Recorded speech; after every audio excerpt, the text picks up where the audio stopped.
Tell 'em run it up. What is going on? What is going on? Everybody in the house, what is going on? Wake up in Cleveland every single morning. I wake up, flex, thumb down now. Check. No drip, this. Wet. Tell 'em run it up.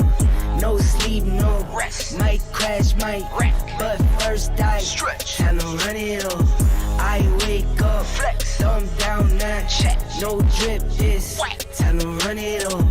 I wake up, Flex. thumb down now. Check. No drip, this. Wet. Tell 'em run it up. Good morning, good morning, good morning. Wake up Tech Thursday. It is Tech Thursday on a fine Thursday. First official show of the year, January 5th. This is Capricorn month, Capricorn season. Got a birthday right around the corner. So I guess I'm excited about that. But we will see what this, I don't know what this birthday is. You know, once you get to a certain age and you have kids and you have families and stuff, your birthdays start to not mean anything. You know, it's like you go through your day and they're like, happy birthday. You're like, thank you. And then they just, you know, I don't know, give you a pair of shoes or a coffee mug or something. And then you move on because your birthday is not important to anybody. You know what is important? Their birthdays. Their birthdays are important. If I forget my wife's birthday or diminish what needs to be the most important day of my life, I will suffer. I will suffer for a long time. So yeah, birthday's on the 18th. Happy 21st. That's funny. Birthday's on January the 18th. I am a Capricorn. And let me just flip this little content over real quick. I gotta plug this guy in. I always forget. Well, that's bad. I have where my desk is for the show is far away from the internet. It's literally blocked. There's like an entire wall here. So my entire setup besides my laptop is hardwired, which is great. But the MacBook does not do well over here. It's just too far from the line here. So I have a hardwire Ethernet cord that just kind of sits here hanging, and got to plug it in. So we are good. But now I just lost my HDMI cord because it just rolled down the hill here. I am still drinking out of my original OG coffee mug.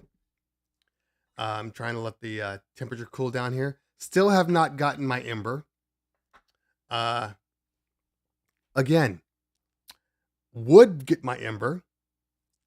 I don't want to do any product placement for this party planner. I'm feeling like my ISO is really bright today. Anyway, haven't bought my Ember yet. It's what it is. So I'm just dealing with the old school coffee cups. Now I know people are gonna say that that's just bougie. It's actually decaf coffee, queso, decaf coffee. For a couple of reasons. One, it's the easiest thing to brew out of my Keurig. I can just hit the button and walk away. You know, with tea, I gotta wait 5 minutes, and it's just a lot more work. I gotta boil the water. So it just takes too much time in the mornings, especially for things like this. So no, this is just regular old decaf coffee. In case nobody knows, I am technically allergic to caffeine. So I don't drink any caffeine. So for any of you people that are like, wow, he started his show a little late today. He did this. Sometimes I have no choice. Coffee, I can't drink anything caffeinated. So gluten-free. Yeah, there's no gluten in coffee.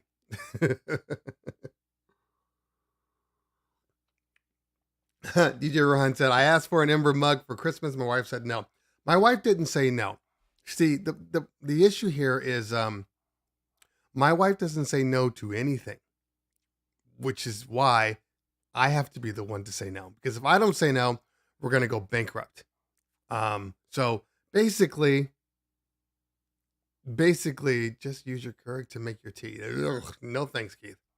I prefer the old school way, boiling my water, putting in the bag. If you use your Keurig, now I got to run an entire Keurig run to try to clear out the water. I'm good. I have a dedicated tea. So, actual boiling. It's got temperature settings for all the teas I drink, black teas, oolong, all those things are there. So, I'm good. I'm good. Pablo, I have an espresso too. I have all the coffee pots because I wasn't always allergic to caffeine, and my wife loves coffee, so we have them all. Um, we have them all. Sorry, just trying to clear up my throat here. And so the Ember, could have bought an Ember, but all the way through Hanukkah and the Christmas for extended family, uh, kept buying stuff. Like every day, something else would show up. Every day, I'd go to my Amazon to try to, put something aside for work, and there'd be something else in there. Check the bank account. So so my wife, she loves her Target app. I don't know if you guys have Targets out there. I mean, I think a lot of people outside of California, I think they're more like, Walmarts and things like that. Waiting for this one little thing to clear out. So ever since the pandemic, Target went COVID, COVID exception. So you could order on the Target app and then just pull up the Target and then they just walk out with all of your gear. Yeah, it is way too bright. I'm looking at the screen here. So she's been doing that since the pandemic. And I think she's been in Target like maybe one time in the past 2.5 years. So it's good and it's bad. You see, when she used to go into Target, there'd be a lot of impulse buys. Just, oh, what is that? That looks good. Ooh. Now people will tell her things and she'll just throw it in the Target cart for later on. So when she does do her order, she just keeps adding to the Target cart. So I'm not actually sure what is cheaper, but I'd rather have peace of mind. Every so often I'll go to my accountant just like, Jesus Christ, how much money did you spend today? I just bought the essentials. And to be fair, everything's more expensive now. So the essentials are more expensive. It's a bad time to be trying to, eat. Oh man, that whole eating thing is really going to cause problems for me. And anyway, so it is Tech Thursday, as we always do. Haven't put out any content because I've been exceptionally busy with work. Lots of meetings, and then in between my meetings, and not unfortunately, but the kids are going back to their dances and all that stuff, and the wife got a cold. So yesterday I was going to make all my content. I try to dedicate a day to like cutting up content for Instagram. And I have videos and I have still videos to post. Sometimes it's frustrating. Other times I just kind of step back and say, when it's all said and done, it's just YouTube. It's just Instagram. I think it's important to, obviously stay focused, to do the things you need to do, but I also think that not everything is the end of the world. when I first started YouTube, hold on. When I first started YouTube, everything was like, oh my God, I got to get this out. I got to do this. I got to do this. And while I think it's important, Nick Spinelli in the building, what's going on, fam? Good to see you. While I think it's important to be consistent, I've always said that consistency is the most important part of anything you do. It doesn't have to be DJing. It could be work. It could be workouts. It could be anything. I know it's important, but also what's important is your peace of mind, is your family, making sure you dedicate time to them, making sure that, you just got to step back. I mean, Nick Spinelli is saying that right there. Don't stress yourself out. Sometimes you got to take a step back, and he's right. He's absolutely right. And I think what I've realized is nothing really changes if you are a little late. If you decide to put out that content a day later, a couple of days later, if you don't do anything for a week, we're just kind of ingrained with this. If you don't put out content every day, you're going to fail. And I used to believe that too, until I didn't. And I would put out content, and I put out one piece of content for the week. And look, I know I'm a little different. Everybody's different. Nick's different, and you put it out there and you got, 10,000 views, like that.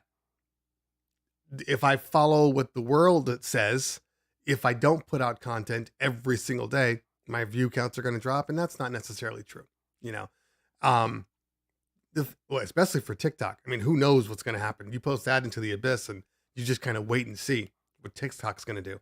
But with Instagram, I think that Instagram is based upon how quickly people start to look at your content and like and comment, join in on your content. That's how Instagram works. So the faster you can get people involved, engaged in your content, that one piece of content, not all of your content, that one piece of content, the quicker it will get out there to everyone. So I truly believe it doesn't really matter how much content it is. It just has to be good content. The better the content, the more likely it's gonna grow fast and be shared. Also, if you don't post anything for a while, when you do post, Instagram tells people, hey, Cleveland Terry hasn't posted in a while. Go check out his new content. So I don't truly believe that, you can kind of put yourself out by not posting for a couple of days and all of a sudden, you're going to lose your momentum. I don't believe that. I think Instagram is better about that. TikTok, like I said, who knows? I have no idea how their algorithm works at all. I'll post something one day, it'll immediately get 5,000-6,000 views. I'll post it another day and it'll get 200. I have absolutely no idea. Now, one of the things that TikTok has done recently, and they've quietly done it. You might have seen a couple of commercials here and there, but it's searchable now. That's one of the biggest problems with most social media things out there. T Diesel in the building. That's my mod. Once it became searchable, they're going after YouTube because nobody else is doing that. Yeah, IG has some search, but it's not really the same. It works, but it doesn't work. But supposedly TikTok search is much better. So that'll be a little different. Maybe I'll start to put out actual hardware stuff because that was a little bit of a reason that I didn't. I put out a little bit of hardware stuff. Anyway, I see all the people in the room, the Seansters, Feta, Queso, Pablo Miami. I'm just kind of reading real quick. All the people that are out today, thanks for hanging out. Obviously, it is Tech Thursday, and I'm going to be. This year is the year is the year that I finally create my podcast. And I've been trying to think about how I want to do it because that's really, really important. Um, the timing, how long you go for, because there's so many different ways. There's so many options when you're doing podcasts. And I got stuck in this hole. Well, it needs to be, an hour long. It needs to be 30 minutes long. No, it doesn't. It just needs to make sense. And the information you're putting out there needs to be digestible. So I think I'm going to start putting out clips from things like this on there, because I know that typically when I go on a tangent, they're, a good 10, 15 minutes. So I feel like I'm going to start posting those up there. I just got to figure out the name for it. What do you think the name for my podcast should be? What do you think? Put it in the chat. Put it in the chat.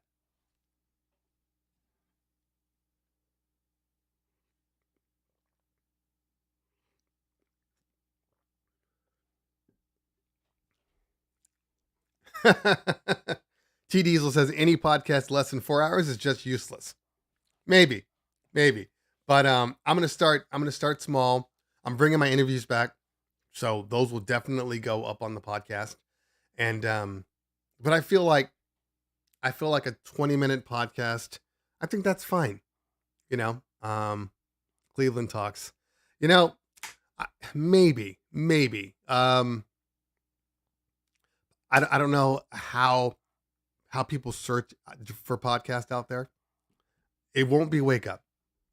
That's for sure. As a matter of fact, this Tech Thursday won't even be Wake Up soon. I just have been too lazy to change my stuff. Jahil says, knowledge with Cleveland. At least get my name right.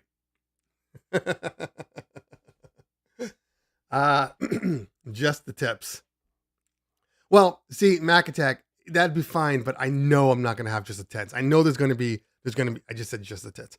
I know there's going to be rants and all those things, so I definitely have to keep it, focused, but that's not bad though. The Cleveland showers are taken. I'm not even sure. I'm not sure. The one thing I hate about my iPhone, and maybe it's just my iPhone, but for whatever reason, when I type in podcast to search for podcast, it won't come up. It will not come up. It is very annoying. So I have to go through my folders and try to find it. But yeah, we'll have to see. We will have to see. Let's see, Cleveland. Can I go from here?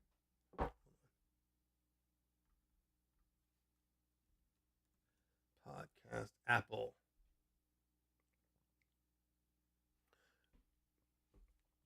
The Cleveland tells you not to listen. Okay, so let's go back to what Nick said. Here's my idea. You can steal it. I want to start a podcast called Spinelli Roulette, where I basically get wasted during it and see how many episodes it takes me to cancel myself. Oh, not bad. I'll probably go a different route, but we'll see. Hold on, let me grab my Okay, open the app. Okay.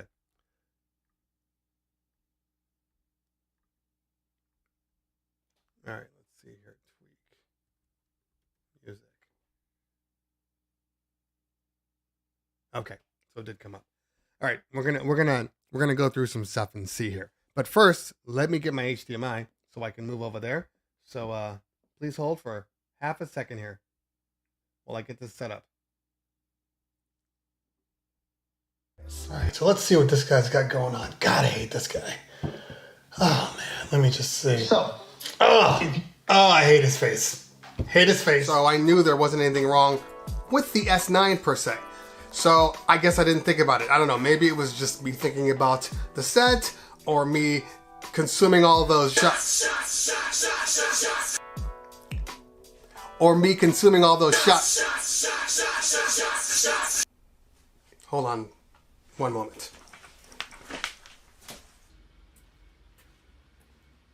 Hey, future me, what are you doing? I'm editing your videos. What else would I be doing? No. I get that. Why are you using virtual DJ samples? Well, You said that you would never use the virtual DJ samples, so I put them in to show VDJ users that we care. See? I'm helping you out. You know you're probably going to piss them off again. No, we're cool. I'm on the forums. I got a username, I got a password and everything. I'm a part of the community. And when you're a part of the community, you can make jokes, you know, because we're all just having fun. That's what we do. That's what we do. And it's kind of like being black. Because you know when you're black, you can say, hey, come on, man. Trying to get me demonetized? Why are you being so stupid? Well, considering you from the past, if I'm stupid, I got it from you.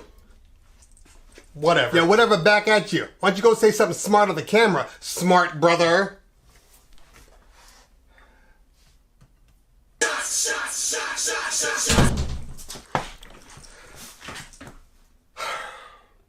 Sorry about that. Let's get back to it. All right. That's much better. That's the vibe I was going for. See, what happens is I go and I shoot content like I did a speaker. I finally did my speaker review, by the way. And I had to obviously adjust my ISO because I'm shooting it in my living room. And I always forget to turn it back on. So this is the vibe. See this vibe? This is what I'm looking for here. Okay, so let's make sure that my always does that. Come on, OBS. Do what you're supposed to do here. All right, hold on. You can just see my head in here while I just adjust this real quick.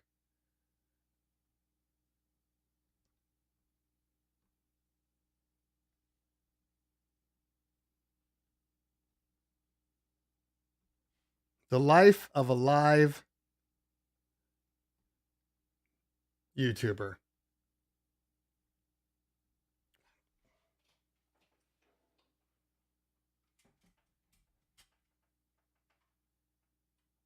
Hold on.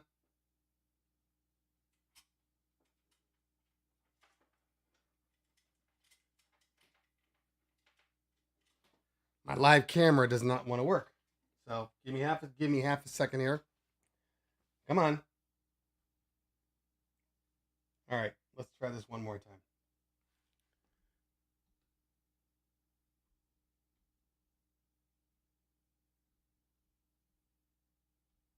You're going to see two of me. Oh, are you serious? Are you really going to be a problem today? New year? System's like, F off.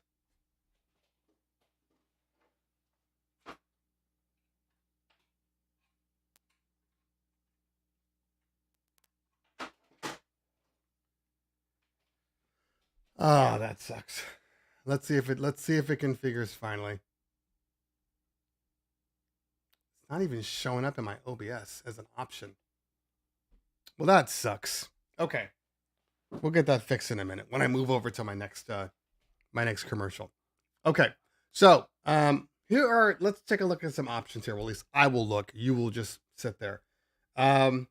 We got, let's see. We're going to do music. Let's do DJ. Let's see what the DJs are saying. All right, DJ Tony's Blaze podcast. This guy just says DJ. DJ Playboy. These are all mixes. Yeah, I'm not trying to do mixes on here.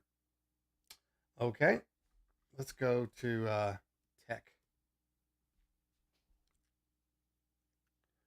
Okay. See, the problem is, there's a TED Tech. So that should be Terry Tech. This Week in Tech, Wired. See, the problem is it's very literal. I'm looking for like offshoots, like, tech. And then it will show you things related to tech. Not, it's got to have the word tech in it. That's a little stupid. Nobody ever said that Apple was perfect, because they are not. So let's take a look at some names here. Terry's Take. Okay. All right. Live in California with Cleveland. Okay. Aaron, the DJ in the building. What is going on? Real Terry Talk. Okay.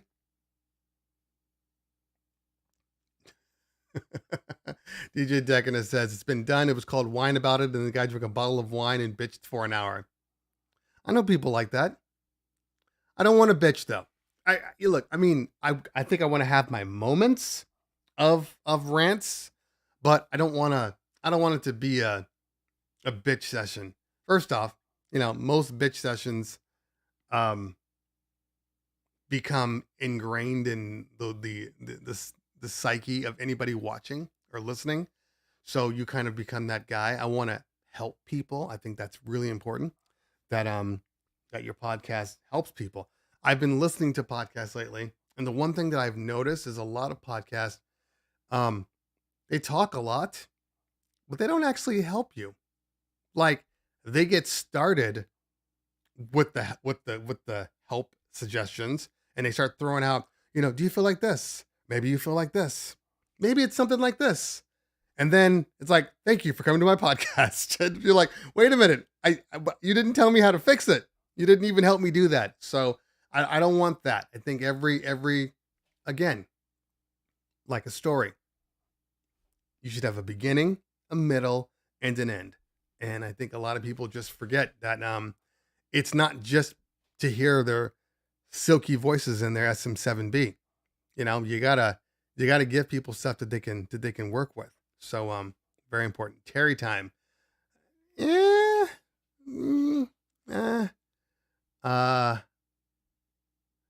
Terry Talks Podcast. Cleveland, not from Cleveland. I'm not from Cleveland. I'm not actually opposed to I'm not from Cleveland or something like that. That would actually be kind of funny.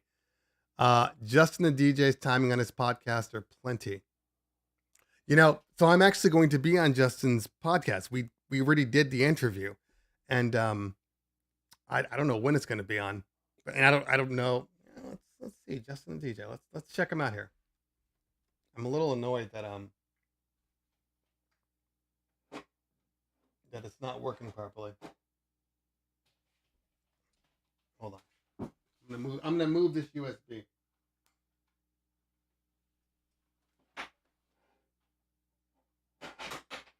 Watch it fall on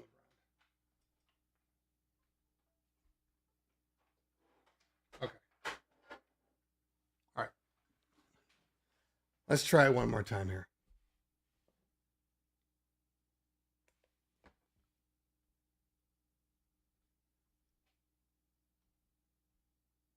There we go.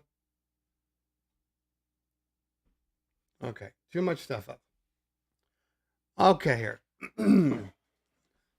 So let's take a look. Justin the DJ.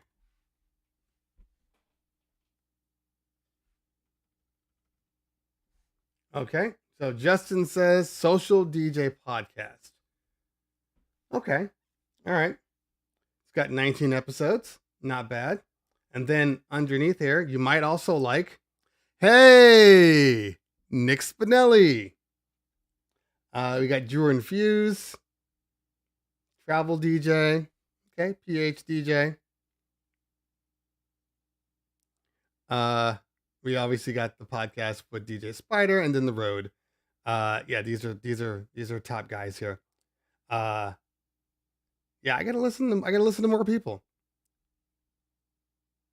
Brilliant. I actually like the Brilliant Idiots. I like. You can't see that. I like things that don't necessarily hit it on the head. But then you gotta have some. Obviously some stuff behind you where people know to look for you there. Like Charlemagne can put that on there, and then he's got 10 million listeners right then and there. I'm not that guy, so I might have to be more searchable. So let's take a look at what Nick's doing. All right, Nick has, it looks like, let's see, all 61 of them. All right, Nick's running 55, 35, 45 an hour. Now, what Nick does, which is actually very cool, Nick does his show, but he doesn't bring on people like you. He doesn't bring on guests. So he can go straight through with his topics, with everything he's doing. And basically just posted back up there. So that's smart. That's the smart way to do it. The way I'm doing it right now is not smart because I have to basically find content in my podcast. So typically speaking, it's not really going to be about, it won't be about gear specifically because I don't think that translates well. I mean, it can, maybe if you're troubleshooting, but if you're just talking about gear, I mean, I guess it could, but I want to talk more about kind of the psyche of a DJ more than it is just that. We'll see. We'll see. It might be about gear. Who the hell knows? I'm not that guy. Okay. Let's see who else we got here. Then we have Drew and Fuse. Drew and Fuse. I was on Drew and Fuse show too. And theirs are running hour 40.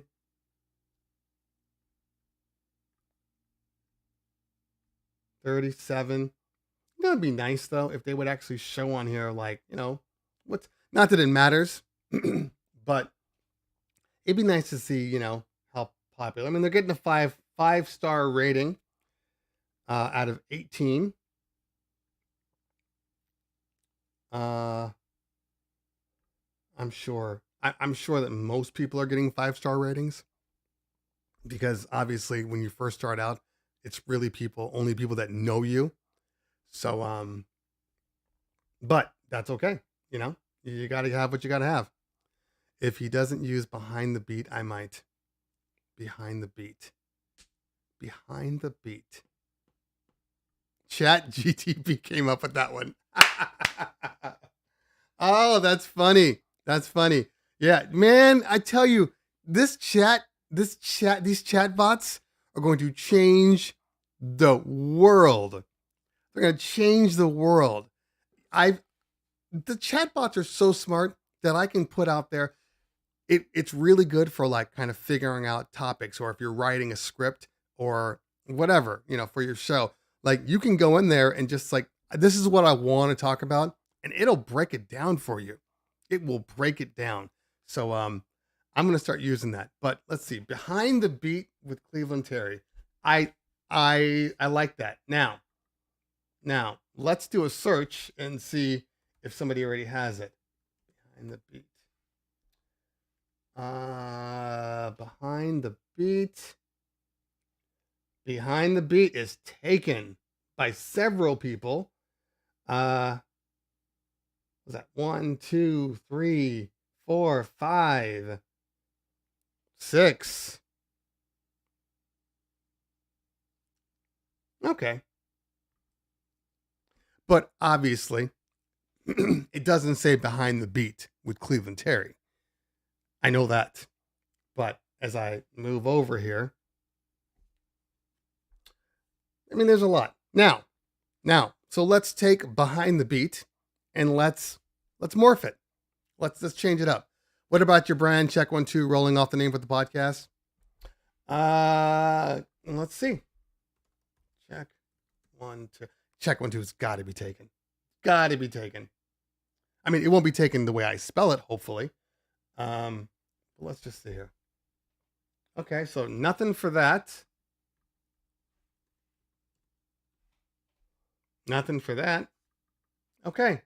This might be it. It might be check 1, 2.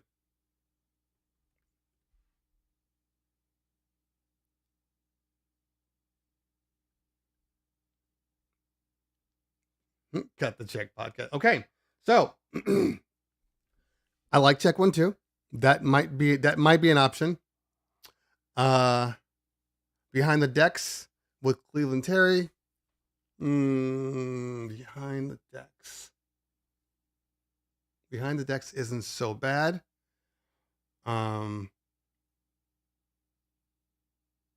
Isn't so bad. So we're gonna put that in as an option. Hold on, let's do some stuff here.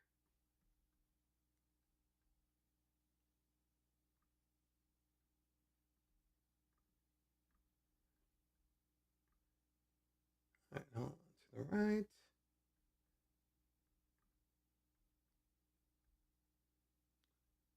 Okay.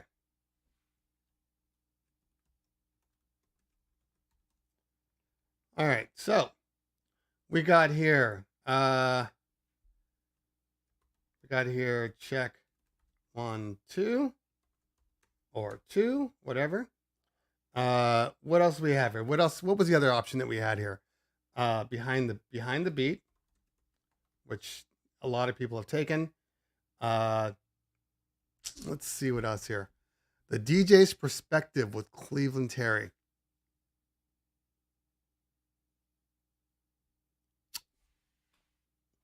We could also do some acronyms. We could do like, you know, what road is, respective of a DJ. I had one. I was thinking last night. I had one that was so flagrant that I almost did it. It was like oh,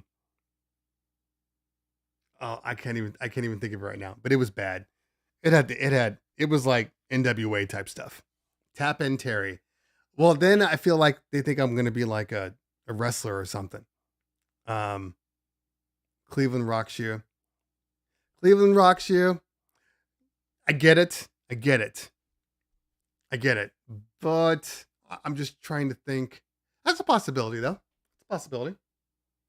Hold on. I don't know if I'll say Cleveland rocks you, but we'll put that in there. Dusty Groove with Terry. I don't know, man. You trying to say I'm old?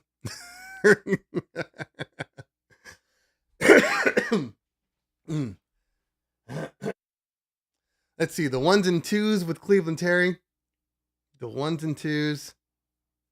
It's not bad. It's not bad because obviously DJ twat.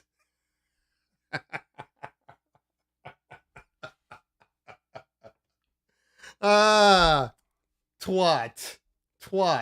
Terry whines about tech.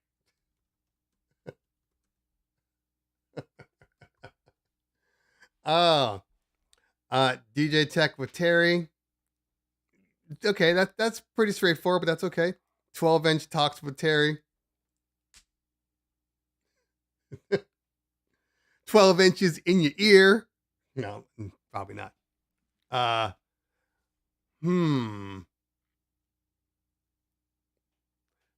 Turntable talk.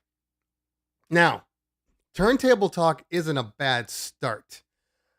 What I would say about turntable talk is I'd like something more about the revolution of the turntable versus being so straightforward. Turntable talk, you know what I mean? But the idea isn't bad. But I'd want something about coming back, because that's always going to be part of my conversation. It's, you know, here's the topic, but then we need to come back around, you know? And so I like the turntable. I like the revolution. So let's just put revolution in here also as an option.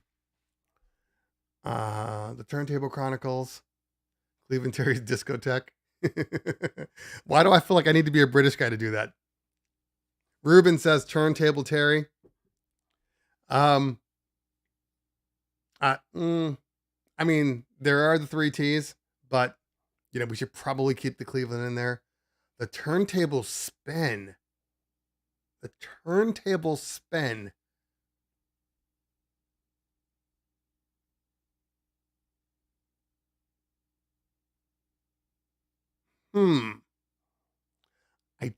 I'm not mad at the turntable spin.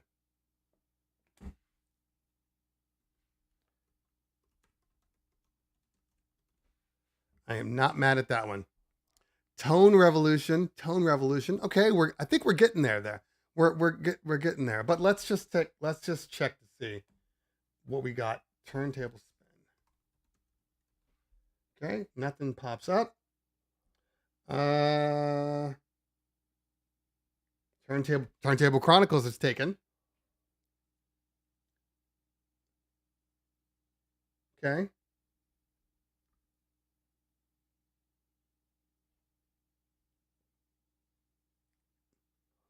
Okay. Turntable spin. Turntable Chronicles. All right. All right. The Business with Cleveland Terry. You know, there is a dude that does The Business, so I'd probably stay away from that one. As our turntable turns. I kind of like that, Pablo. I kind of like that.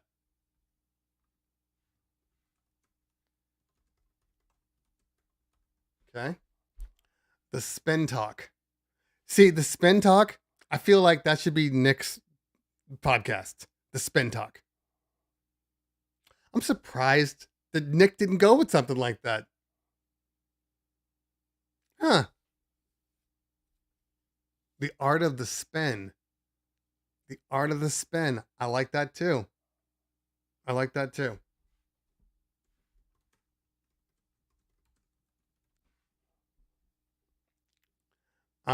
Cleveland Terry Spin.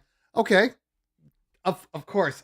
See, Phillips is a professor, all right? So he's going to like get to the crux of what it is we want to define. And literally, Cleveland Terry Spin is like makes the absolute most sense.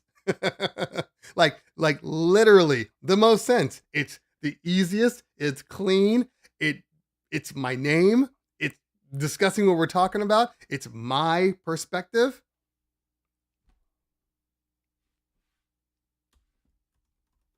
It's so simple. It's brilliant. I'm going to put that in there with some stars.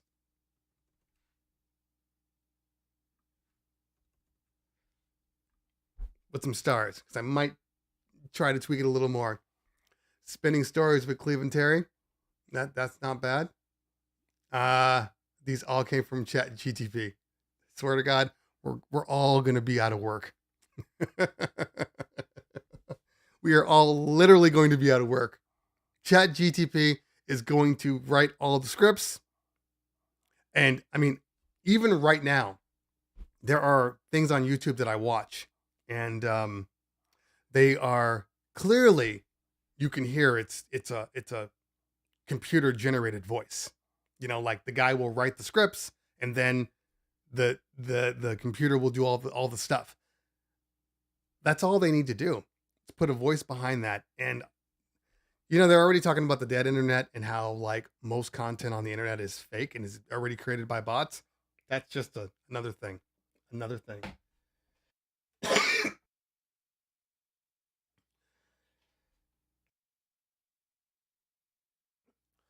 You ever press the mute button and then press the mute button again and then you hear all my coughs?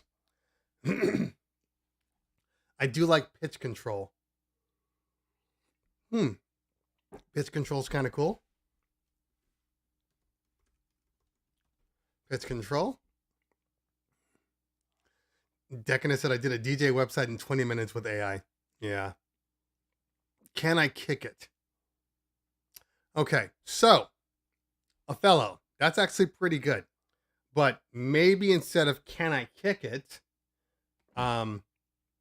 we say something like, can I spin it? That might be an idea.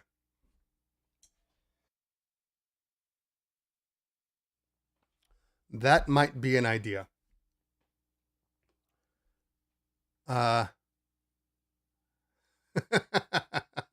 Thank you, Philip. As long as you came up with it. Turntablist tells, well, I don't really consider myself to be a turntablist per se, so wouldn't really work for me. But not a bad idea though. Evolution of a DJ Kirk, yeah. So I don't know. That feels a little roady to me. Queued up with Cleveland. Queued up with Cleveland is cool. Pitch control. Pitch control. Pitch control. Maybe. I'd have to think about it. I feel like there needs to be a story behind pitch control. Like almost like a tagline. Mixed feelings. Mixed feelings with Cleveland Terry. I like that. Groove tonight, I like that. I do. That says a lot without saying anything.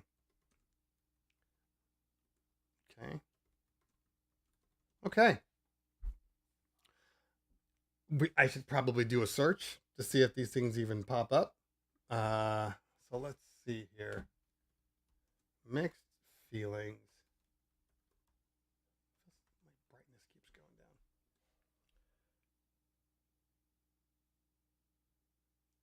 So lots of mixed feelings. I'd probably avoid mixed feelings just because of how many there are. And there are a lot.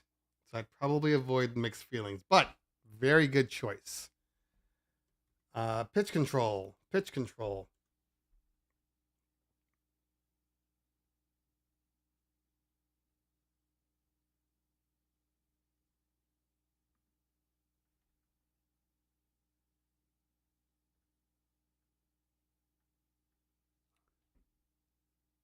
Okay, so this guy,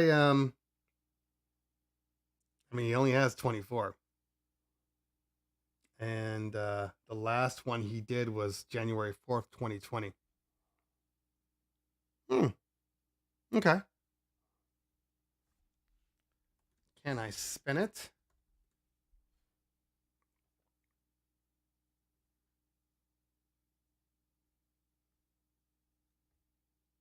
Okay.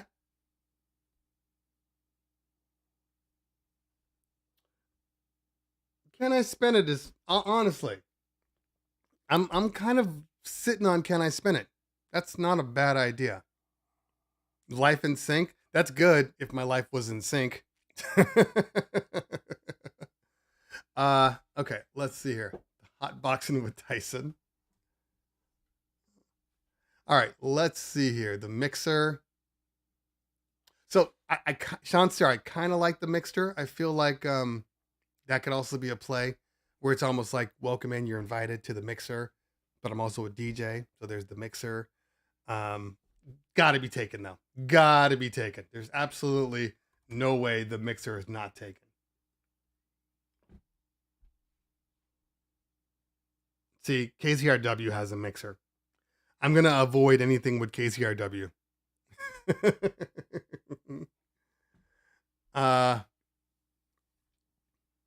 The Sync podcast.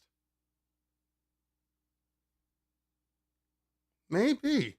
Yeah. These are all good. These are all really, really good, guys. All right. I think I have enough. All right. I think I have enough. So let's get to some questions and see if we can go from there. But first, not that, but first, hold on one moment so I can clear my throat.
All right, so we have some questions out there. We know what to do. Just put the hashtag ask out there, and we'll get back to the podcast stuff at some point today. So let's take a look at some questions here. Let me go back up.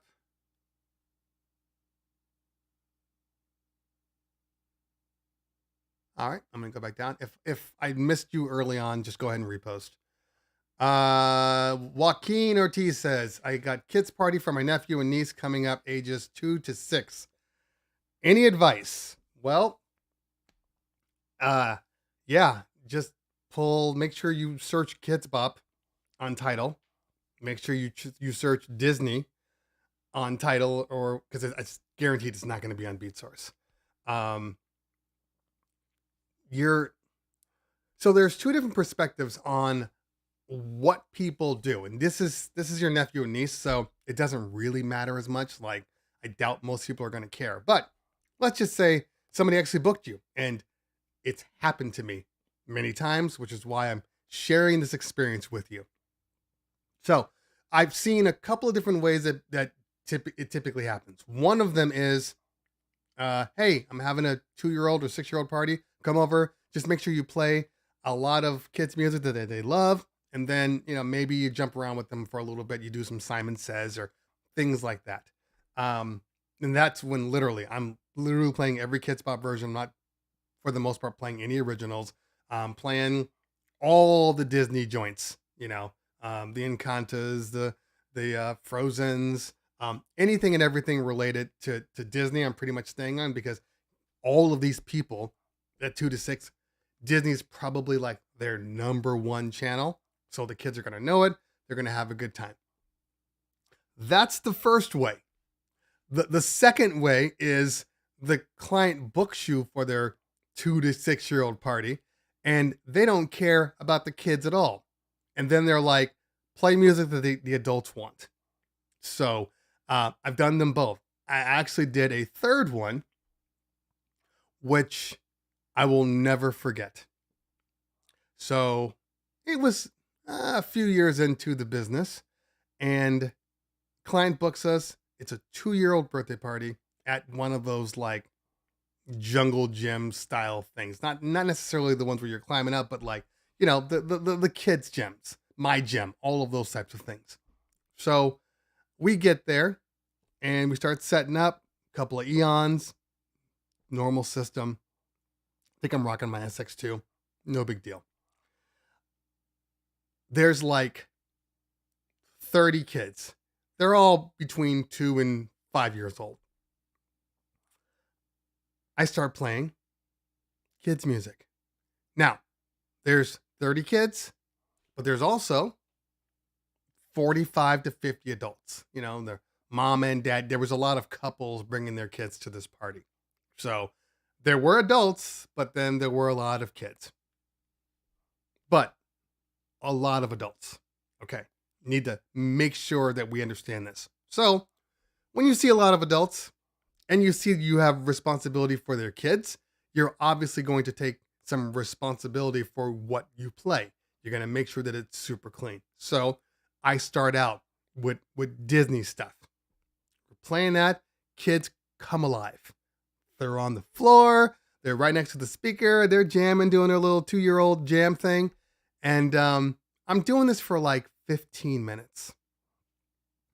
The client, the one that booked me, comes up to me and says, "What is this?"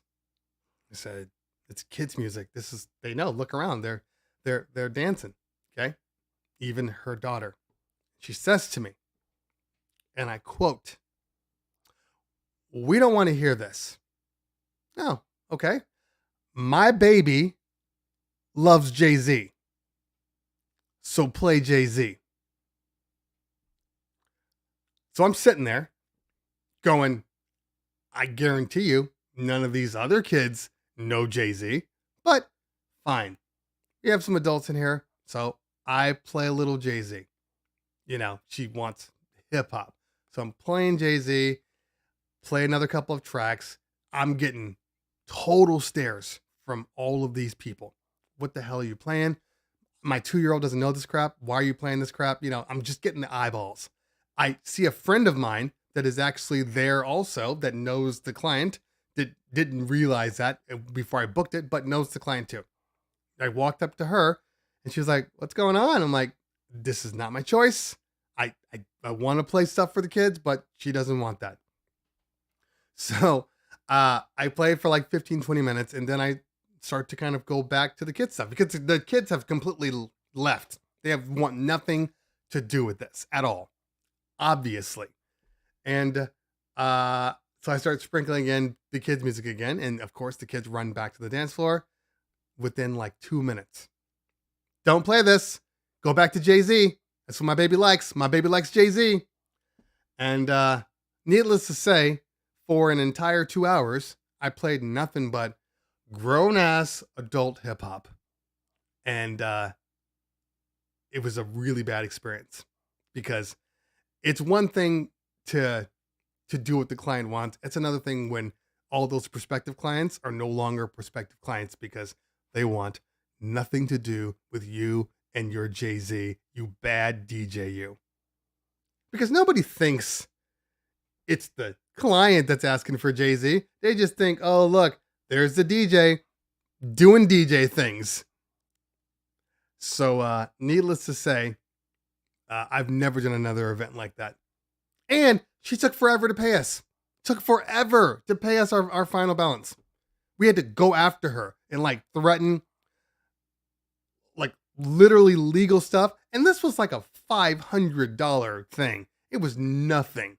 And we had to chase her down. Anyway, my baby likes Jay-Z.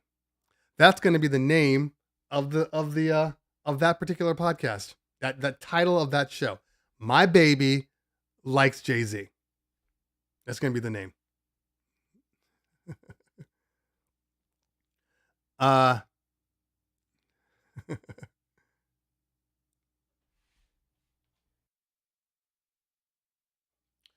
Carlos says, "What do you think about DJing with Tidal?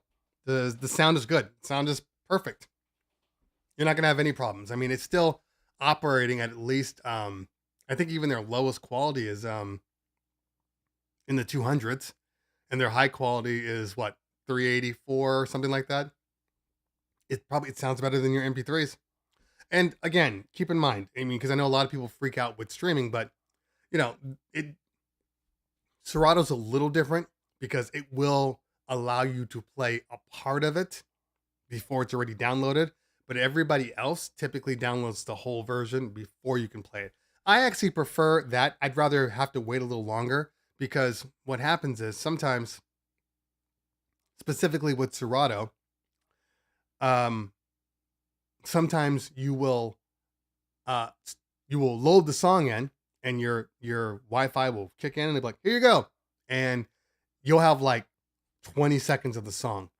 And then if your Wi-Fi is slow or if your hotspot is slow, you'll get to that 20 seconds and then it'll just stop. So make sure you look when you're streaming, specifically with Serato, make sure you look at the waveform to make sure that entire waveform is there. So, okay, we're gonna go back, but let's talk a little bit about BeatSource and Tidal because I think it's important that everybody kind of understands because I use them both, and I have a very good opinion on both of them. Yes, Drew is correct. BeatSource has more DJ edits. It seems BeatSource has all the edits because Tidal doesn't really have DJ edits. So that's, you can't even compare the two when it comes to edits. But this is what I will say.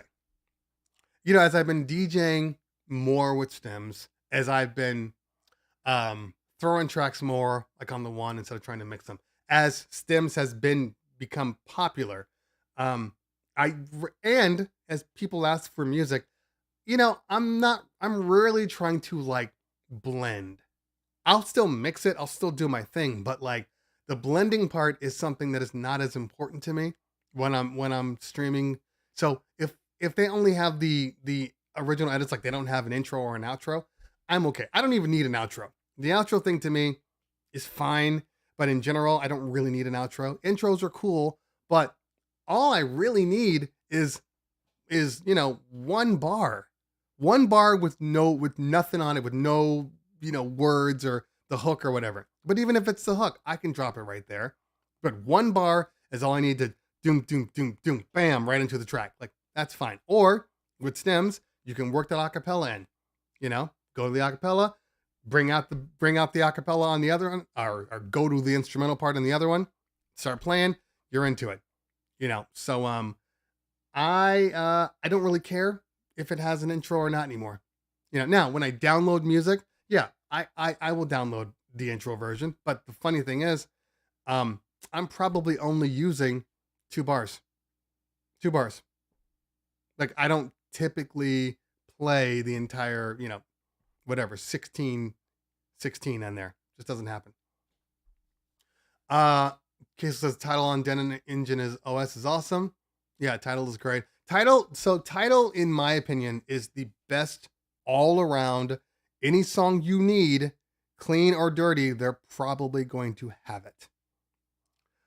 BeatSource is more about the playlist than it is the actual music.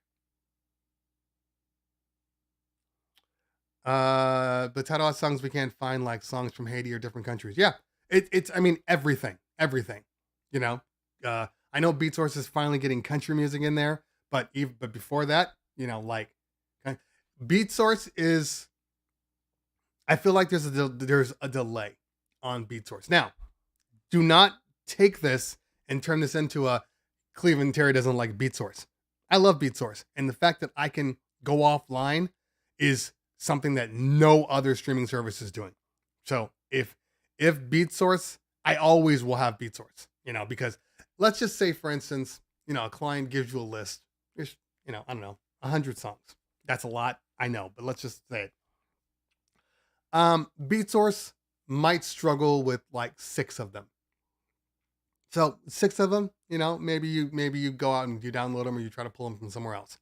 But sometimes, a lot of times, it's not that BeatSource doesn't have it.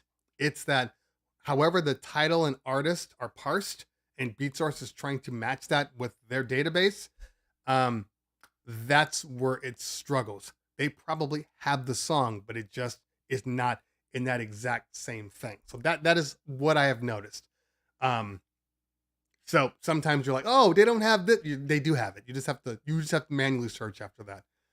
But BeatSource is good, and their playlist and all of their mixable crates, you know, that's something that like you can't do without. Because I pulled in, I mean, I did an event where there was country music asked for, but it was like on the back burner. So I went in there and grabbed some country playlists off of BeatSource. And hold on. Let's just go to it real quick.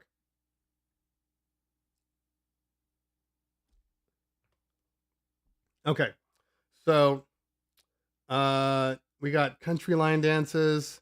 I grabbed country line dances, today's country hits, pop country, and then country essentials. And I mean, the line dances were accurate, you know, Country Girl, that's Luke Bryan, Big and Rich. Like, these songs definitely work. And more importantly, I didn't have to think about it. You know, that was key. Every time I see a today's country hits, I get a little more concerned.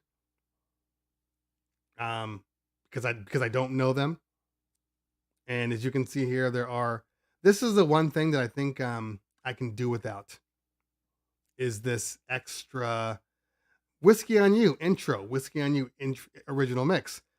It gives you more files than you need to, and then if you're trying to, you know, put them in your download folder, where you're adding unnecessary tracks into it, you know, yeah, I know you can just kind of, you know, highlight and separate like so, but I don't know. I feel like there should be a today's country hits intro and a today's country hit original playlist. That way you can just say, I only want the intro versions of all these songs. Because I do like that there are intros, but I mean, hold on, let's see here.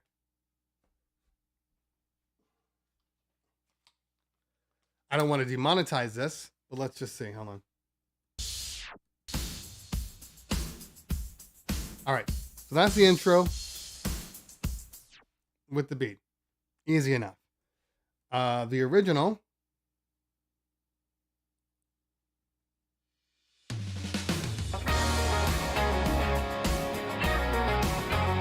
So as you can see, I'm fine with that. I'm fine with the original. The original has an intro of its own.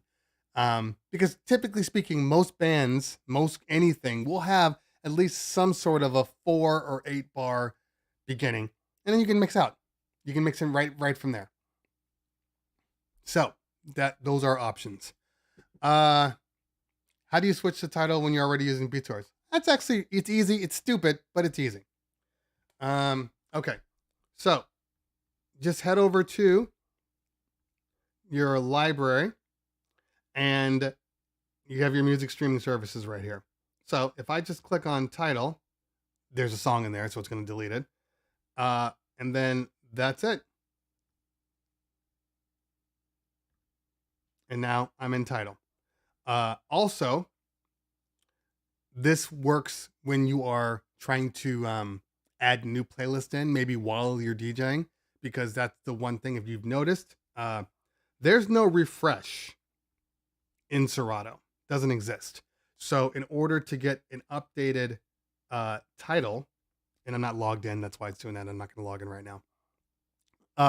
But in order to get that, you have to get out of it and then back in again. But you don't have to shut down Serato. That's one of those things that people get confused about. You just need to switch off of it and then back on, or log out of it and then log back in. There should be a filter to remove the extras as future feature. Yeah, I agree. You know, something that just, I mean, like I said, technically, let me give you an example. Technically, let's see, can you smart credit? So technically, you could probably do something like original. Yeah. And hold on. Come on, BeatSource, kick in.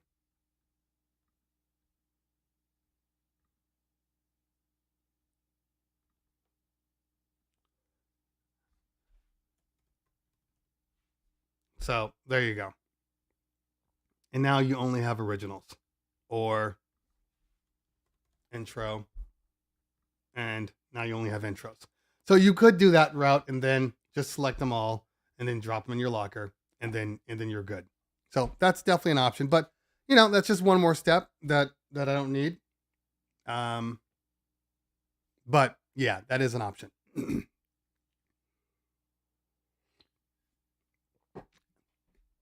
Insanely annoying that you can't have more than one service in Serato. I agree. I have been saying this forever. How do the collections in Tidal compare to Spotify and Apple Music? I think they're all identical.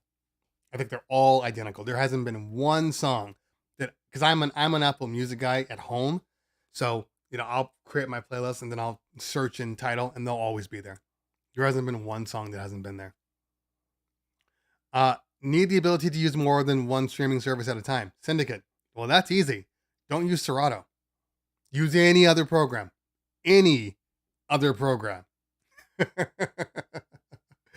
Algorithm DJ. Use them at the same time.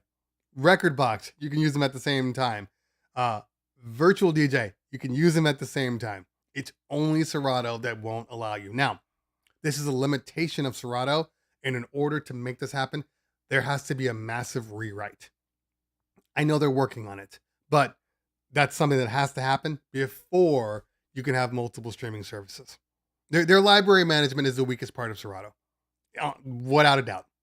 And I stay with Serato, knowing that they have weak library management. But I did this last week. I'm a big fan of hold on. Let's just bring this up real quick. Okay. For one reason in particular, let's just bring up DJ. 1, 1,000, 2, 1,000, 3, 1,000. We are ready and ready to go. So, if you look over here to access. Okay, if you look over here, see if you can see my queue here. You have your My Collection, which is their version of their crates.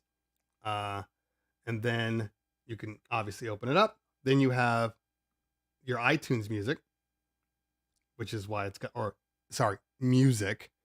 That's an option. And then you have your crates. Now, these are all the crates that have come from Serato. It does read your Serato folder on the desktop version. Come on, allow access, damn it. On the desktop version.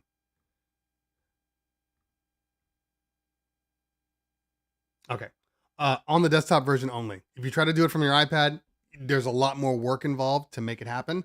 But on the desktop, you can have all of your crates built in Serato if you just want to test out DJ, and you can do that. The same thing applies to Virtual DJ. It will read your crates also. Now, what it won't do,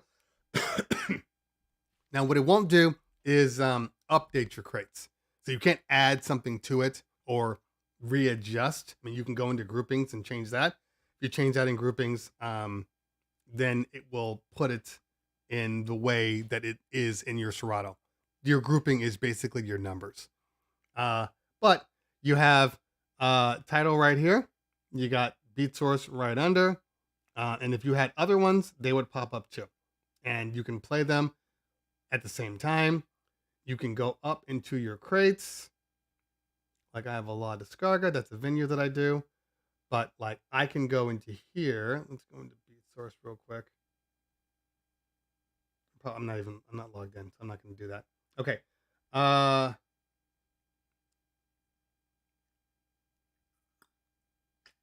going to obscure.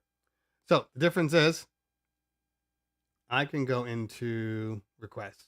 All right, and let's just say they want this song too. Well, in here, I can put it into my crate, and it will stay in my crate. That's key. That is totally key. That is the one thing that drives me absolutely crazy when I'm using Serato. Is I want to take the songs that the client asks for, and I want to put them in a crate, and I want it to seem like, it's a part of what I'm mixing. Because again, a lot of this music, especially the kids' music, is really disposable. There's music that you'll never play again after 6 months from now. So why keep it? Just put it in your offline folder, drag it into your thing, and then go to work. So they definitely need to use that. But I'm honestly, the more I use DJ, besides the fact that they finally have to update their stems, because their stems are nowhere near as good as Virtual DJ or Serato.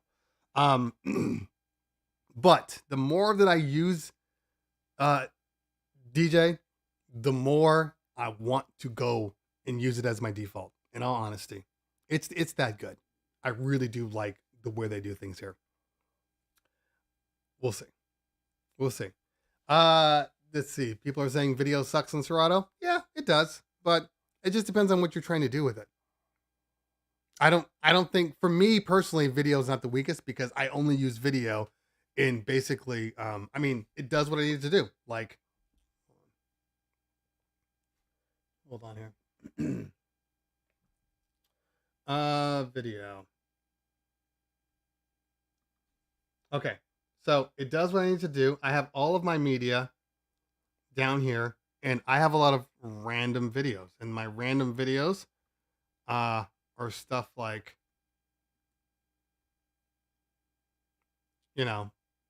like this. Hold on.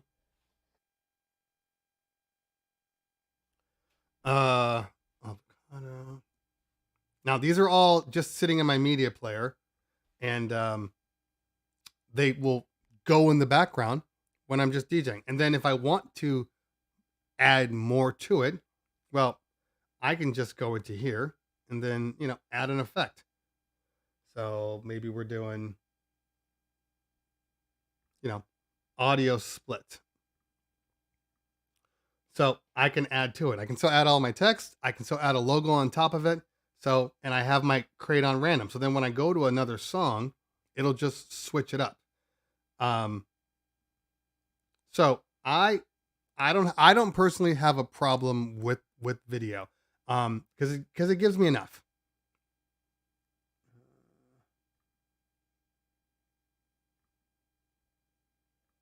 Where is my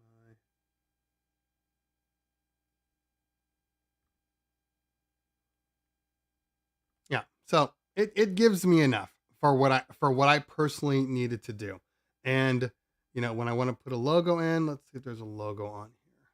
Hold on, where is that thing at? I always forget.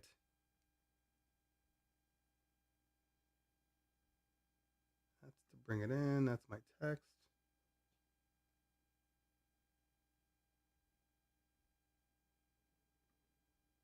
It's got to be this one. Okay. I'm not quite sure what's even going to be here anymore. Let's try this.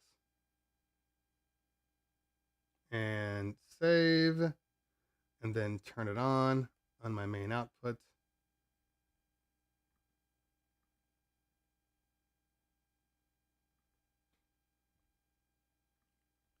Image might not be there anymore.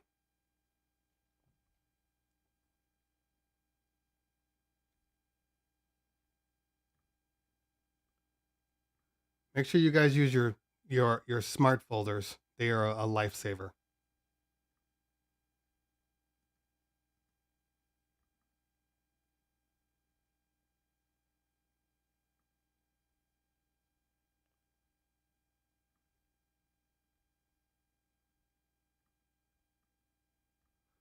Is it because my volume's on?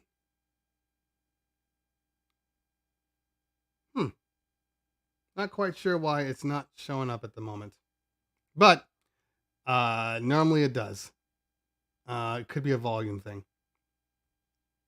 Because it's not a size thing.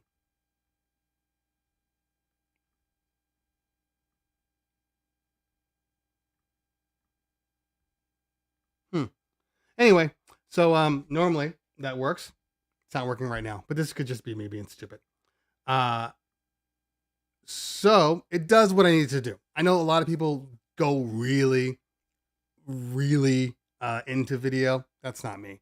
But I mean, even so, I mean, DJ has video too, and it comes in by default. So every DJ has video. Who else has video? Virtual DJ, Rekordbox. I can't remember if there's a video plugin required or not. But you can go right into video. Now I haven't really used video all too much. So the hell? Not quite sure where it's playing and there's no volume. Yeah, see, it always tends to go there. I gotta do more research on video. In all honesty, more research on video. Okay. I know Rekordbox has video. I just don't know if it's default. I know there's a couple of things, like in order to get the words, you have to have a specific level of Rekordbox in order to get the video in Rekordbox, I believe. Extra subscription. Yeah, there you go. Okay. I feel like DJ has totally slept on. It's always been good. I used it with iPad. Yeah. So once I can get my iPad to get my music over, because that's the biggest issue. That's the one weakness of DJ. Like I can't just export all of my crates to a external and drag them into my iPad and put them in my local, and then it work. It has to be done for your iPad specifically to get your playlist over through Apple Music, and then you sync your Apple Music to your iPad. Not the end of the world, but it's kind of annoying. So what I'm going to do is I'm going to make a Beatsource playlist of all of my folders. And then that way I will have an emergency in the event that some stuff goes wrong, and even at a minimum, and I'm assuming this is more when I go to USB-C iPhone, even at a minimum, I can plug in my iPhone because I don't really bring a camera kit around. I have my iPad. I can plug in my iPhone and DJ too. And in fact, think about this. There's never a place anywhere you go. Sorry, I didn't know my picture wasn't up there. Think about this for one moment. If you have DJ on your phone, especially when they move to USB-C, okay? There's never a place that you go where if somebody says, I need you to DJ real quick for me, there's never a place that you can't just plug in your phone and DJ. You don't have to have your computer with you. You can just plug in your phone and rock a club, rock a party. Just think about that for a minute. Let that sit in. Now, there's also a bad part of this, and the bad part is, well, now every one of your friends knows that you can always DJ. Hey, can you get on the decks for a minute? Yeah, this DJ sucks. Can you just hop on? Oh, sorry, man. I didn't bring my computer. Well, you have your phone? Just go plug it in. Damn it.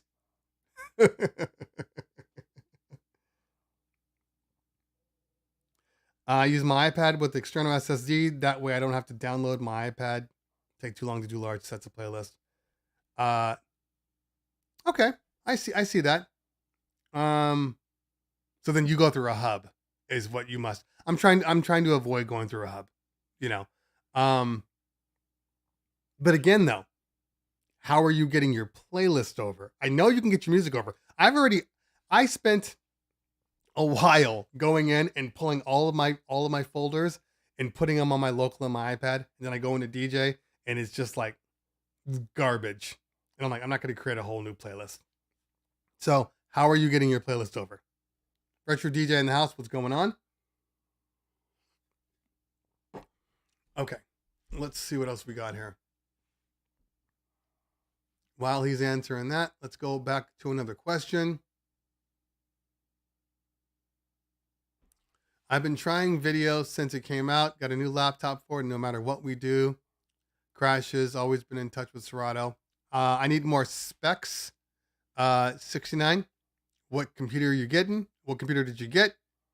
And also, what types of videos are you trying to play? DJ also looks smooth on M1. Yeah, it's just good. It's just good. And as soon as they update their Neural Mix, I'll probably be back on here. But they need to update their Neural Mix first. I know people are going to be like, well, why don't you just use Virtual DJ? You guys know how I feel. Virtual DJ is a good program. I just don't personally use it as my everyday driver. It just doesn't work for me. Okay. Amazon Music is a good place to get those hard to find remixes. There you go. And if you have a Denon SC4 or SC2, then you can use Amazon Music streaming. That's the only ones that can use Amazon Music streaming. What's the best software for VJing? Most people are going to tell you that it's what is that? What is that software called? It's an outside one. Video mixing software. I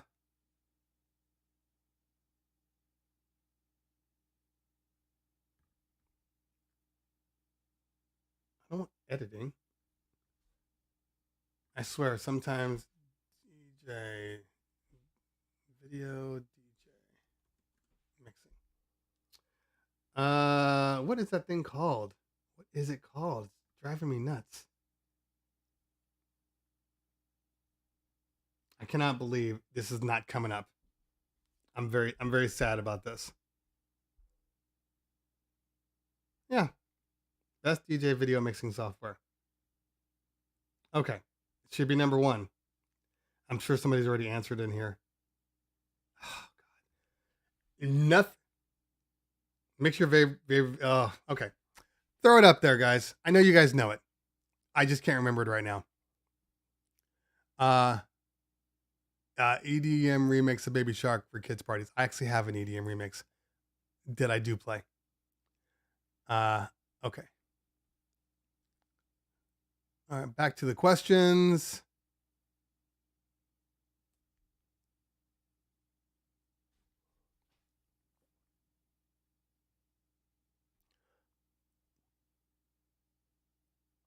Okay.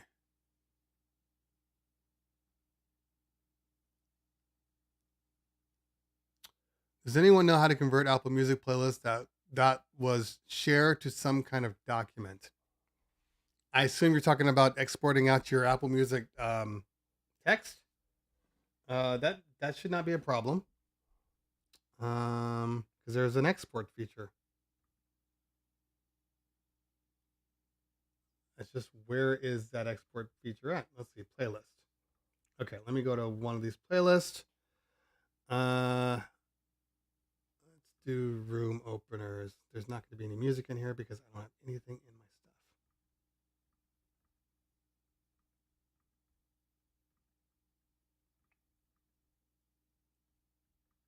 All right, let me make a playlist real quick. Let's make a playlist real quick. Okay, let's go here.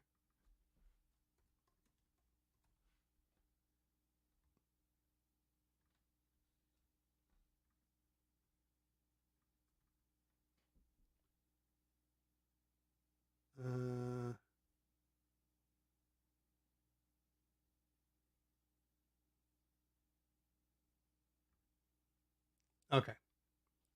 So put it in vlog music, and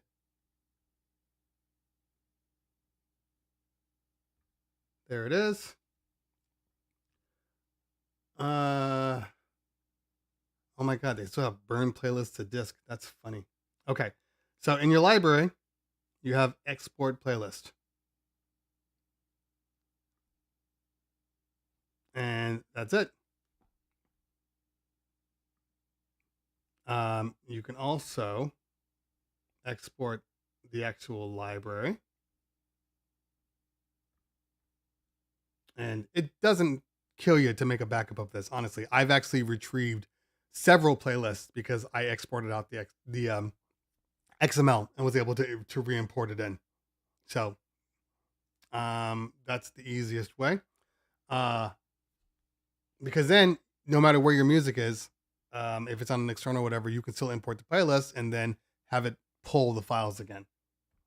So if that's what you're asking. Okay.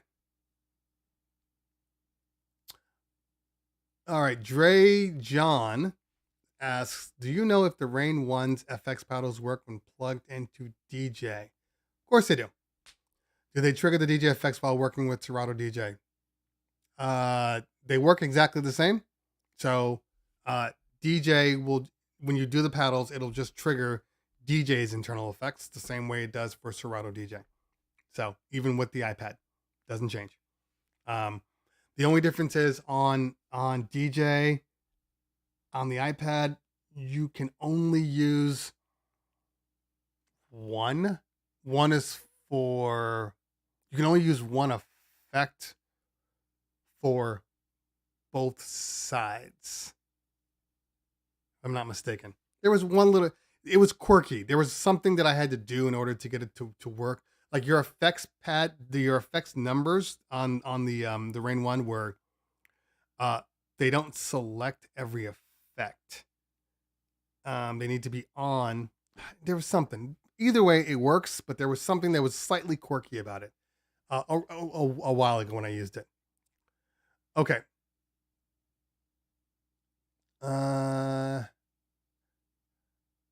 Parties for kids that young, pricing same or more. Pablo, typically speaking, when you're doing kids parties, you're only doing it for an hour or two, so it should be less, but your hourly rate is your hourly rate. You know, we charge that. Your hourly rate is your hourly rate, except for the fact that you have to have minimums. So this was years ago. So whatever your minimum number is, you never go below that, no matter what. Oh, it's only for 30 minutes. I don't care. My minimum is $500. You know, so it doesn't really matter because they're all typically going to pay your minimum. My minimum is $500, minimum 2 hours. So if you don't use me for 2 hours, fine, but you're still going to pay that $500 regardless, because I had to drive there, I had to set up, I had to break down, I had to drive home, I had to unload it, I had to do all these things that have nothing to do with your party, but everything to do with my time and my expenses. So that is my minimum to get out of the house. And that's only like, okay, it's a day party. Like if you try to get me to do a 2-hour party on a Friday night, I'm not doing it for $500. Everybody's different. I understand. But for me personally, I'm not leaving the house under that. Yeah. Yeah. So at least $750 to $1,000 to get me out of the house. Unless it's like a nightclub and I just want to, spend for the night. That's a little different. But I'm not doing the nightclub for money.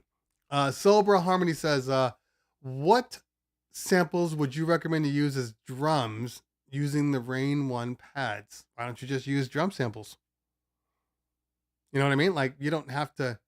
I mean, obviously, there is a couple of different ways. Hold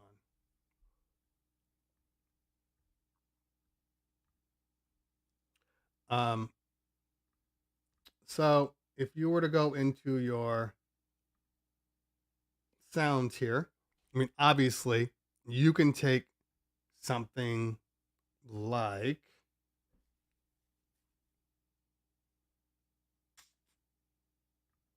I'll just try this. I'm not trying to get demonetized. So hold on.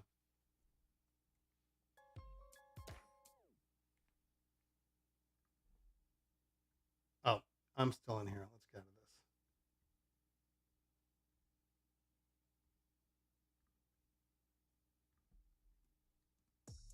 of this. Okay. So that's a beat right here. That's a beat. You can take that beat, you can drop it in to your thing right here, and you can choose, what cue point you want to use. So I can take this and then I can say Q1. So when I play this, and hold on, let me turn the thing off. Sorry, I'm trying not to get demonetized here. All right, Q1, and then we only wanted to just play the beat while we're holding on. So we're going to change.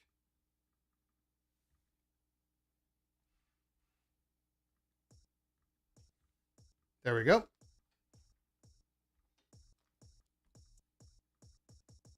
And then you can literally take this again, but let's just play it real quick. And I'm delayed because I'm Bluetooth. I'm delayed because I'm Bluetooth, so it's going to be a little harder. All right. So I think this is the snare right here. Set that cue point up. And then we do the same thing. We change it to that. We're going to make it cue point 2, not 3, 2.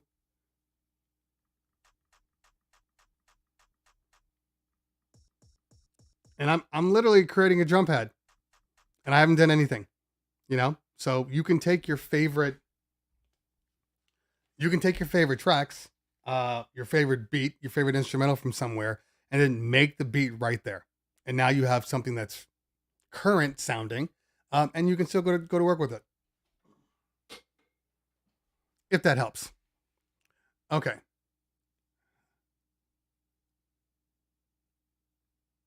All right.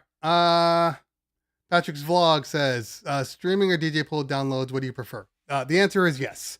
I mean, look, obviously, if I can download it from my record pool and I have many, then yes, that's obvious. But there's only certain, I don't download everything anymore like I used to. So I don't download every Kid song. Like, I'm not the guy that goes, what's out this month? What's out this week? And then just like downloads the entire, top DJ songs downloaded. First off, top DJ songs downloaded means absolutely nothing. You know, I know a lot of these companies, not Beat Source, but DJ City does that, BPM does that. It doesn't matter who the hell downloaded the music. That doesn't make it good. It just means a lot of DJs downloaded the song, but you might play it on your club or at your party and it's garbage. So I don't follow that. You know, I'd rather follow playlists like from Apple Music or from Spotify, because they'll tell you more. Like if I'm looking for kid stuff, you know, there's a couple of playlists that I use all the time, and they're typically very, very current. So I'll go to that, and then I'll just check my kids folder and make sure that I have certain songs, and go from there. But you know, anyway, I record the beat that I want, then I use it as a sample, and it can all be done with Serato. That way I can keep my existing cues. Well, of course. But the question was, how do you do it? You can always take any beat you want. I mean, that's the first thing. But I'm just telling you, all I'm showing you is that there is a way to do it without having to actually go in and pull it into, you know, Ableton or something like that and chop up your beats. You can do it this way and be fine with it. It doesn't have to be that song. It could be any song. I mean, you could literally have a dirty version and a clean version, and you never play the dirty version. You can use that beat. Is all I'm saying. But the best way is to pull in chop it up yourself and then pull it in.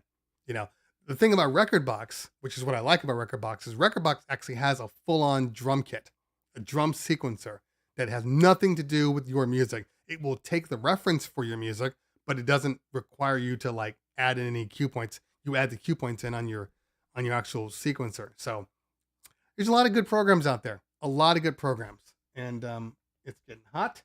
So hold on 1 minute while I get my fan on. This is a journey into sound. This is a journey. This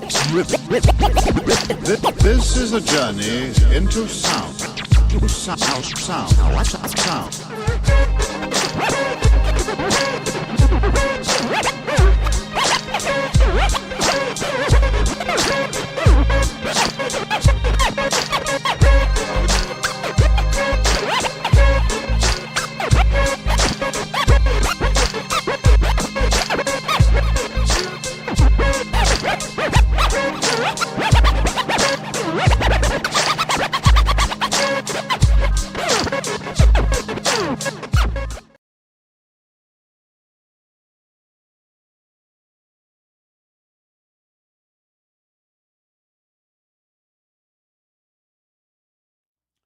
Okay, one of the questions was, is there a DJ request app that allows guests to pick songs from your playlist? The app charges $2 per request, and you get 100% of it. Thoughts? I don't know if that there's any that give you 100%. I mean, usually there is some sort of a fee taken, but like one of the best ones, if you're trying to get it from your music specifically, is Spinfluence. Now that's my QR code, so it'll only work for me. But this one, it basically, there's an applet that is installed on your computer, and the customer has the app that they've downloaded. And once they basically click onto yours, anything that you tell it that you want to be searchable for the guest will show up. So I can say only allow them to request from these crates, and then they can go in there. When they click on it, they have the options of like, make sure you follow me. If you don't follow me, I'm not playing your song. And then there's also at this point, you know, there's a minimum request price of like $2 or $5 or $10. You set your own rate. You decide what you want. So that's funny, Pablo. So yeah, that's probably the best one for actually taking your crates. But there are some cheaper ones that, you know, just allow you to request, and they'll come and they'll try to search. I think Spinfluence is the best one out there if they didn't require the app. Like, I want the QR code to open up and maybe it's changed. It's been a long time since I've been on there. I'll have to check. But I want the QR code to pop up and then a web applet pop up, and then they can search from within there. That's what I really want. I don't want the app. I think apps are dead. If you make somebody download an app, they're not downloading an app unless they know, way ahead of time. But if they walk into a nightclub and you're like, hey, can I request a song? Oh yeah, download the app. They're going to be like, I guess I'm not requesting a song then, because people don't want that. So I need an applet is what I need. Okay. I need to see what my schedule is.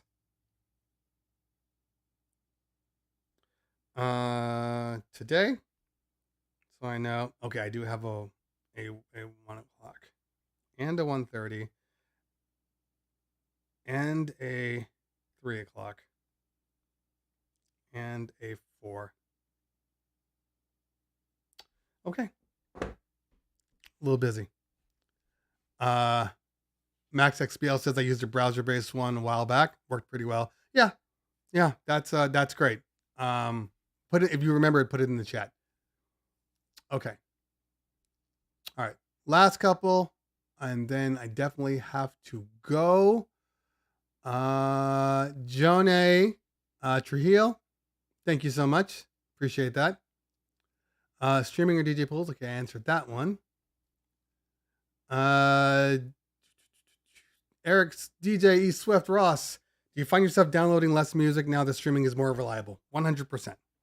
100%.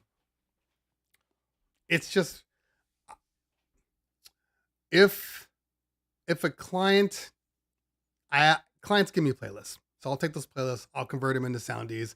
That way, at least I have the versions, if need be. But besides that, if anybody asks, I'm not downloading any country. I'm not downloading any stuff that I don't already have.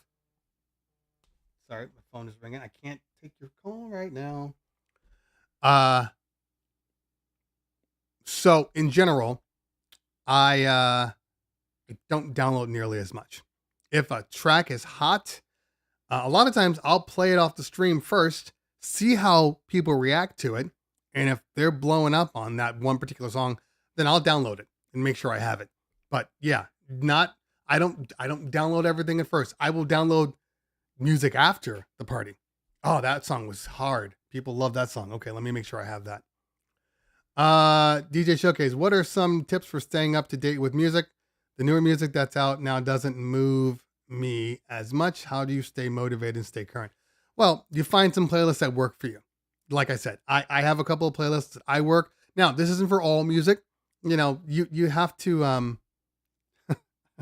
you got to listen to other people's stuff.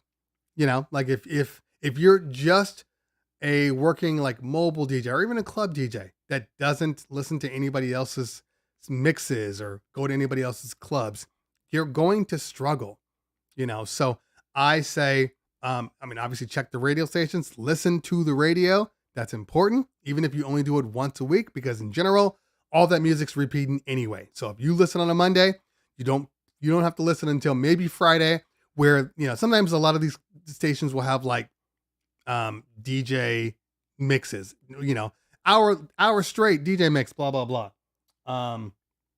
I try to listen to those because a lot of times you'll get some newer stuff in there. They, all those mixes, they always try to put stuff in. So I'm a big fan of that. Playlists are key. You can take a look at Apple Music, at Spotify, at Tidal, see what people are listening to. They have categories of, the top music, blah, blah, blah. They have all those things in there. It requires a little more work, but not really.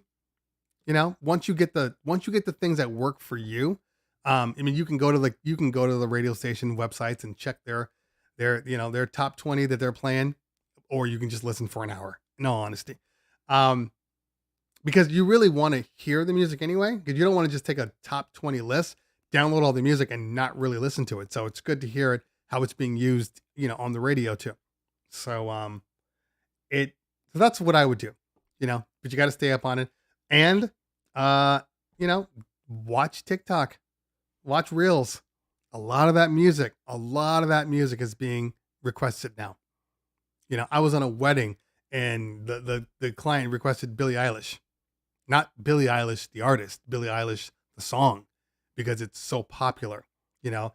Um, the Super Freaky Girl from Nicki Minaj, because of You Can't Touch It coming back, you know, make me say, oh my God, that part now allows me to play that song on a party. So now I have a transition with Super Freaky Girl. You get what I'm saying? So you got to stay up on things. It's really important. I know it's hard, but it's a part of our jobs as DJs. It's part of our jobs. Okay. I don't have Apple Music. You don't need to have Apple Music. When I say Apple Music, I'm referring to music on the Mac. You know, so they really should have made that a little easier. You know, Apple Music and music are the same thing. Kind of dumb. Okay. Emergency. Mix Emergency. Othello. That's the video software that most DJs go to. Mix Emergency. Check out the radio station Saturday Night Mixes. Yeah, that could work. That could work. Sometimes it can backfire on you and they're playing stuff that, you know, you don't know. But yes, definitely. You have to be entrenched musically. Okay.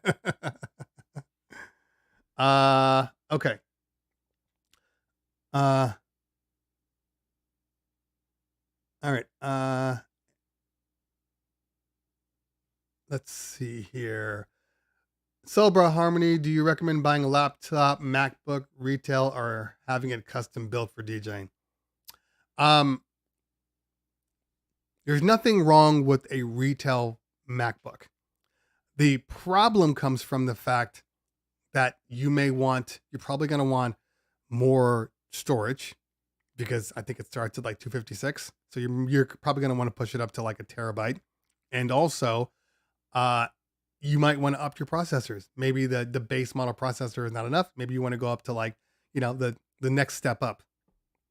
Or you want to get a little more RAM because it starts with like, you know, 8 or 16. And maybe you want to I think it starts with 8 and maybe you want to go up to 16. So that's when the customs are good. Having said that, a lot of times if you just go to the refurb, because all those refurbs are pretty much all custom, you know, so like I bought my MacBook 14 off the refurb site on Apple. And so because I wanted the secondary processor, so I have the M1 Pro 10 core with the, what is it? 32 core. I think it's 32 core GPU. Maybe it's 16. Don't remember.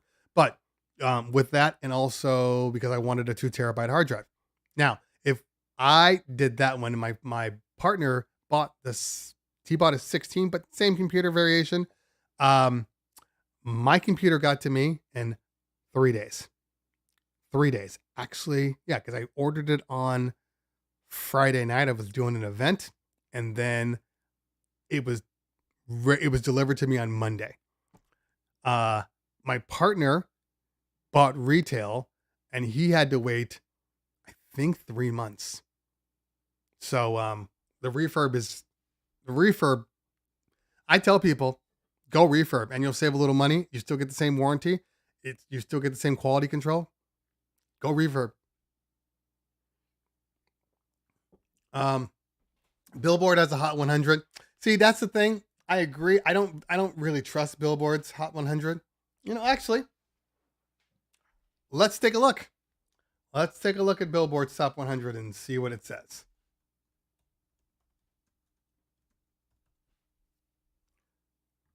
Okay. All right. Top 100 for Billboard.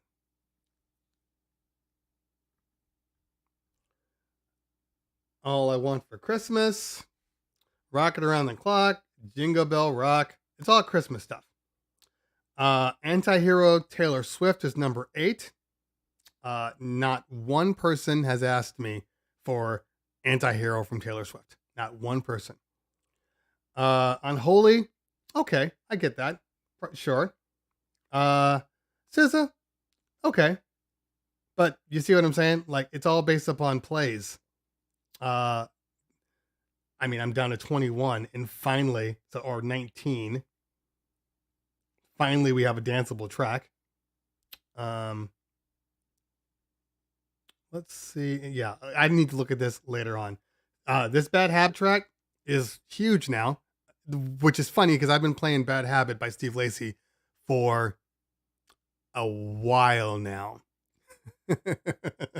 A while now. So it's funny that now everybody's asking for it. You know, As It Was. See, As It Was is 31.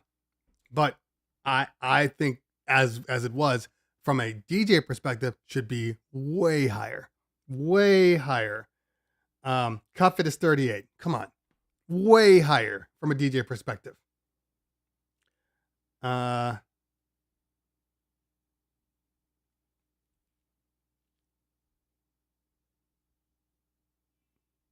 Yeah, all this stuff is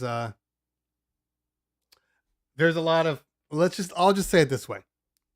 There's a lot of music that's not on this top 100. A lot. Which could screw you a little bit. A lot. I mean, SZA has like 8 tracks on here.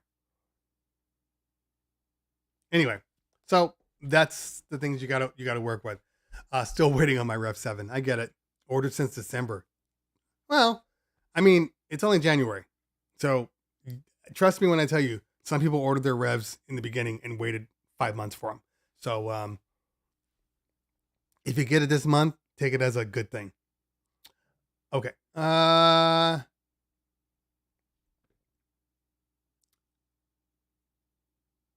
Yeah. Ryan Temp says, how do you ask for money to play requests and then grumble that you're not a jukebox? I don't think anybody is. I get what you're saying, Ryan. I do. And yes, if you're going to take it literally, then very true. However, I think what people are really saying is, don't waste my time with requests. I'm not a jukebox. But if you really do want to waste my time is money. So you need to pay for my time in order to do that. I think that's really what they're saying. Please let me know, says Freddie B. I didn't see your question.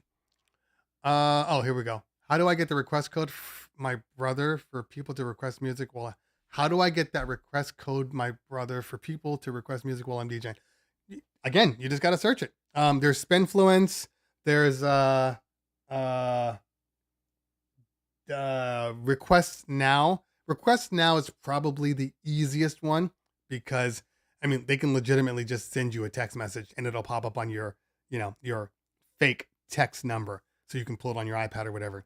But there's a lot of them out there now. Those are the two that I've used: Request Now and then Spinfluence.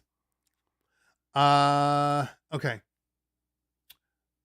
M1 Max is Alex Goodwin. I like the M1 Max. I don't like it on the 14. I think the 14 chassis is too small for an M1 Max. So I went the processor right before the M1 Max. And as I did reviews and research on the M1 Max versus the M1 Pro, there wasn't much of a difference. Like rendering times, the M1 Max would render in like 16 seconds, and then the M1 Pro would render in like 23 seconds. Like, that's not enough for me to have a lower battery because it's the 14, not the 16. 16, all bets are off. Do what you want. But the 14, I think you need to be aware of the smaller chassis. Okay.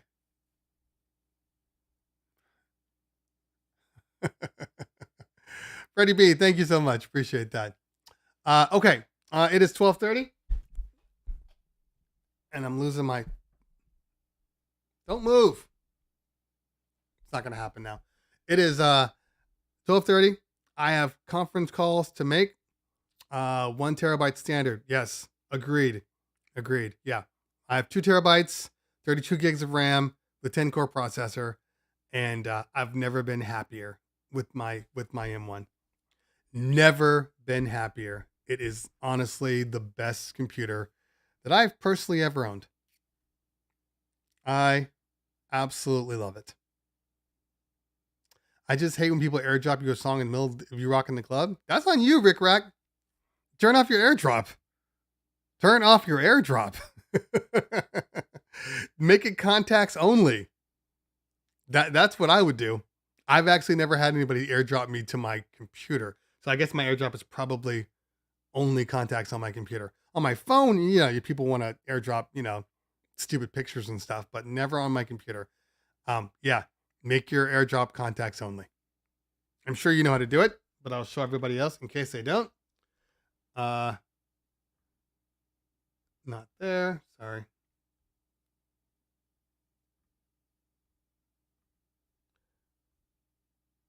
AirDrop.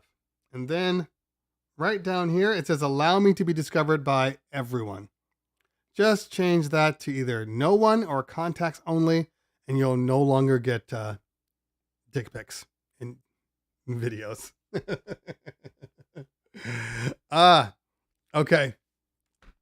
All right. I think we're good here. Make sure that you guys are following me on IG. By the way, for all the people that have supported me, I'm finally past 10K on IG. So thank you for the support, but we're not stopping there. If you're not following me on Instagram, that is Cleveland Terry with _. Please do so. Support me. Also, hit that like on the stream. That way, it populates throughout the YouTubes. And yeah, also let people know. Let people know about Tech Thursday. Let people know where to get all that good information, all that honest and good information. Because that's how we're all trying to grow this channel.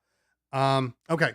Last question I'll answer, then I'm going to get out of here. What are your thoughts on 10-inch powered speakers paired with a sub, i.e. the EV 10-inch mainly for portability? Personally, I think 10-inch is slightly too small. I wouldn't go with anything under a 12-inch. Pause. But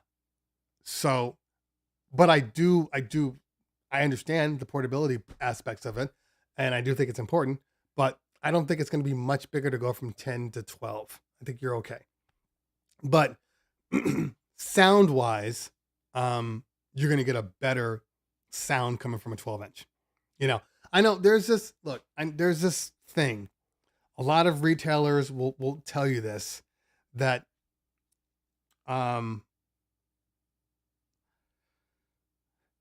the sweet spot for speakers is a 12-inch speaker. And they'll tell you that a 15-inch is not a good speaker to buy. Why? Because if you use a sub, you're going to turn down the sub frequencies on the high anyway. So if you're doing that, you might as well just get a 12 and basically run the 12 in full range, because you're just paying more money for the size difference. My thing is, I've yet to find a suitable 12 that if I get to a party, and let's say there's 100 to 120 people, and I get to this party, and for whatever reason, the venue's too small, there's no room, and I have to run just my highs. If I run 12s, I'm not sure that I'm going to get, I'm almost positive. I'm still testing this out because I have a friend of mine that has 12s. I'm not sure I'm going to get the sound that I require off of the 12s. I know I'll get it on full range on the 15s, but the 12s, I feel like it's not going to sound as good. So when people say, what's the point of getting 15s when 12s will do the job? Those people clearly are never running their speakers without a sub. And I've yet to find, I know they're out there, but me personally, I've yet to hear a 12-inch sub on its 12-inch high on its own, where I was like, that thing's knocking. That's great. I have yet to hear that. I'm sure there's something out there, maybe Baseballs has something. RCFs are a whole different thing anyway, but maybe they do also. But I think that most of these high-end companies are reliant on their lows to provide that, that low mid sound. So, but I'll keep testing. I have a sub test where I did test a whole bunch of speakers. So many speakers, in fact, that I recorded the video 3 different times. So originally when I started the video, I shot the Mackie the Mackie DRM. The Mackie DRM, the JBL SRX 818, the Eon 515, and the Mackie SRT, and that was the first thing. And I put that video out there. I put the reel out there, and people were like, "What about RCF? What about QSC? What about blah blah blah?" And I'm like, "Well, that's not really what I was doing. I was really just trying to see if the Mackie could compete with it." So people were complaining. So then I went and I didn't buy. I had a friend who owns a QSC on my recommendation, by the way. So I took her QSC KS118 and I tested it. I was like, okay, this is a really good sounding speaker. Like very, very impressed with the size, with the output. It's a very impressive speaker. Then I tell my partner, yeah, I think I'm going to end up with some QSC subs. And he's like, well, don't do that just yet. You at least have to test my SRX 900 to see how that sounds. Oh my God damn it. So then I drive to his house. It's been raining in California for like a week and a half now. So I drive and I get his speaker also. And then I do that test. So video should be out hopefully by tomorrow. If I can get through my calls today, I will post that video, but we'll see. Okay, Aaron the DJ says it really does depend on which tin, but overall 12 is better. There are a few tins that can get loud and have good frequencies. Look at DZR by Yamaha. There you go. So if you were looking at tens, but like I said, I think you're setting yourself up for an easy early upgrade if you go with the tens. Just buy the 12s and call it a day. I had a guy that actually asked me. He asked me.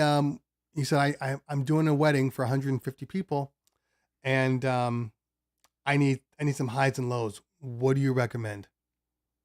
And I said, "What's your budget?" And he said, 500 to 700.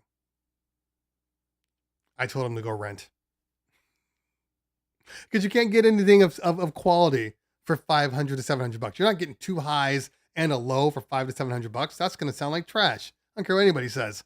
Maybe if you happen to find some crackhead who stole some speakers and he just needs a hit, so he'll sell it to you for anything. But in general, you're not going to find anything like that. Okay. Last question.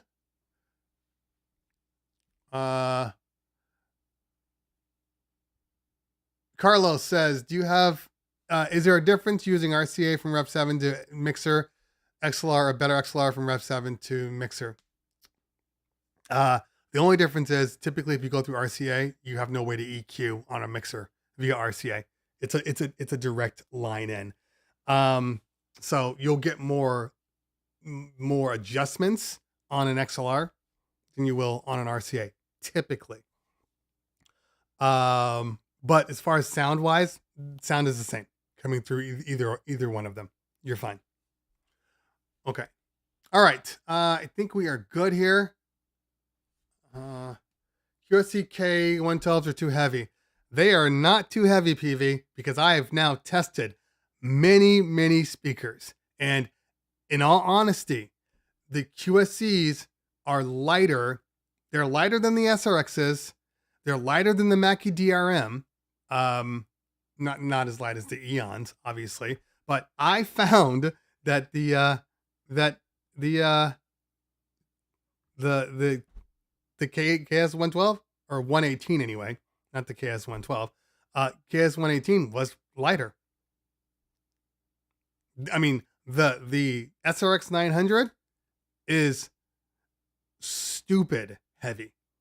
Like my partner was like, I'm gonna get you the 900s because I originally DJ on bigger parties with my SRX 828, which I still think is one of the perfect subs. It's just awkward if you don't have a place right in front of you to run them. Like, don't ever run your 828s like below your turntables or your controller. That bass circle will kill you. You'll have headaches all night. But in general, so he's like, I'll get the 900s. And then when I was testing all these speakers, I took the 900s out of my truck. So when I put the 900s back into my truck, I remembered when I used to use passive speakers and had a whole amp rack. I'll never do that. I will never do that. So when I picked up the 900 and I felt the weight, I texted my partner immediately. I'm like, I don't want the 900s. I don't care if the 900s can play in any room at any point. I'm probably not playing in any room at any point. So what's the point? So I would rather, if that's the case, I'd use my 828. But like I said, that 118 competes real well. Yeah, I don't personally know that I could use 12s. It's a me thing. Because I do a lot of parties for, 200 to 300 people. I personally feel like the 112s wouldn't be enough for me. I'm sure if you're doing, 100 to 150, maybe even extend it out to like 175, you'd be fine, but I don't know. But I've heard really good things about the 112s. Okay. All right. So it's 12:40. I do have to get some food real quick so I can get on my calls, and I got to answer this one lady's email because she's freaking out. So, yeah, it's been a good day. I have some cheap Alto 15s and they are doing the job. If they work for you, that's fine. I'm doing the job is a relative statement, Lorenza, and this is not a direct at you or anything. I've had speakers that do the job, and then I got some better speakers, and I realized that they weren't doing as good a job as I thought. So, but if they work for you, they work for you. And if this isn't like, something that you're doing professionally, the Altos are fine. You do a couple of gigs on the side or whatever, or maybe even this is your full-time job. But at a certain point, you're probably going to need to update and upgrade those things at a certain point. Somebody asked about the Bass Boss 15s. Have not heard the Bass Boss 15s on their own, but I know Bass Boss makes a really good speaker. I do know that. They're very expensive, but the Bass Boss 12 is the first time I heard a 12-inch sub and said, oh my God, these are pretty damn good. But I still have to hear them because every time you hear speakers, they're always in this very, perfect setting. And then you get them out and you're like, maybe they're not as good. I use around 6 QSC 10s and subs for more than 250. That's insane. Keith, you're one of those guys. You got speakers all over the place. I know that's a thing. I know that there are DJ companies out there that do this. Like I had a guy that's like, oh my God, those RCF 12s are amazing. If I had 6 of those, then it would be, I'm just like, dude, did you do the math? Like that's a lot of money and that's a lot of unnecessary equipment that I need to bring around. I know Max PL, there's a lot of people that love the Yorkvilles too. I know that. And I think what a lot of these 2x12s are doing is that we won the speaker giveaway. Speaker giveaway is not happening just yet. Alex Goodwin says PVs. I've heard the PVs. They're a good sounding speaker, and I think one of the things, I think a lot of what happens is, you get your speaker and it sounds good and, you don't really compare them to other speakers, and, I think, sometimes I get a lot of people that tell me, get these are amazing. And then I'm like, okay, great. Yeah, maybe they are. But what else are you comparing it to? Well, no, these are the ones I use. But have you listened to any other speaker? Well, no. Well, then it's really hard to take what you're saying. You got to be able to listen to other speakers. And Keith, you're right. It's absolutely all in the room size. And in some cases, it's in the people. So John Smith says the LD Mauis. Okay, here's the thing. I agree. The Mauis sound really good, but I don't believe they should call themselves line arrays or column arrays. I don't believe that. They're way too big to be column arrays. They are a speaker that you can put together. That's what I think about them, but they do sound amazing. Doubling your speakers only adds 3 decibels. Speakers versus 8 speakers is only 6. The wall speakers just aren't worth it over a slightly better set of tops. Okay, I get that. And that's why I invest in really good tops. I think, bass, you can actually get a crappier bass cabinet and it'll still sound good, assuming you have good tops. But the other way doesn't apply. I will say this, what about Cerwin Vega speakers? Use them once at a gig. I grew up on Cerwin Vega. My entire system, all my systems were Cerwin Vega subs, passive subs, earthquakes. And to this day, this was 15 years ago. And I know JBL likes to change the names, the badging of their stuff, but my full system was SRX were Cerwin Vega earthquakes, the all black ones, that was it, the kicker. I can't remember the actual thing, but they were a beast. And then I was using MRX passive JBL 15 highs, and to this day, still one of the best sounding setups that I've used.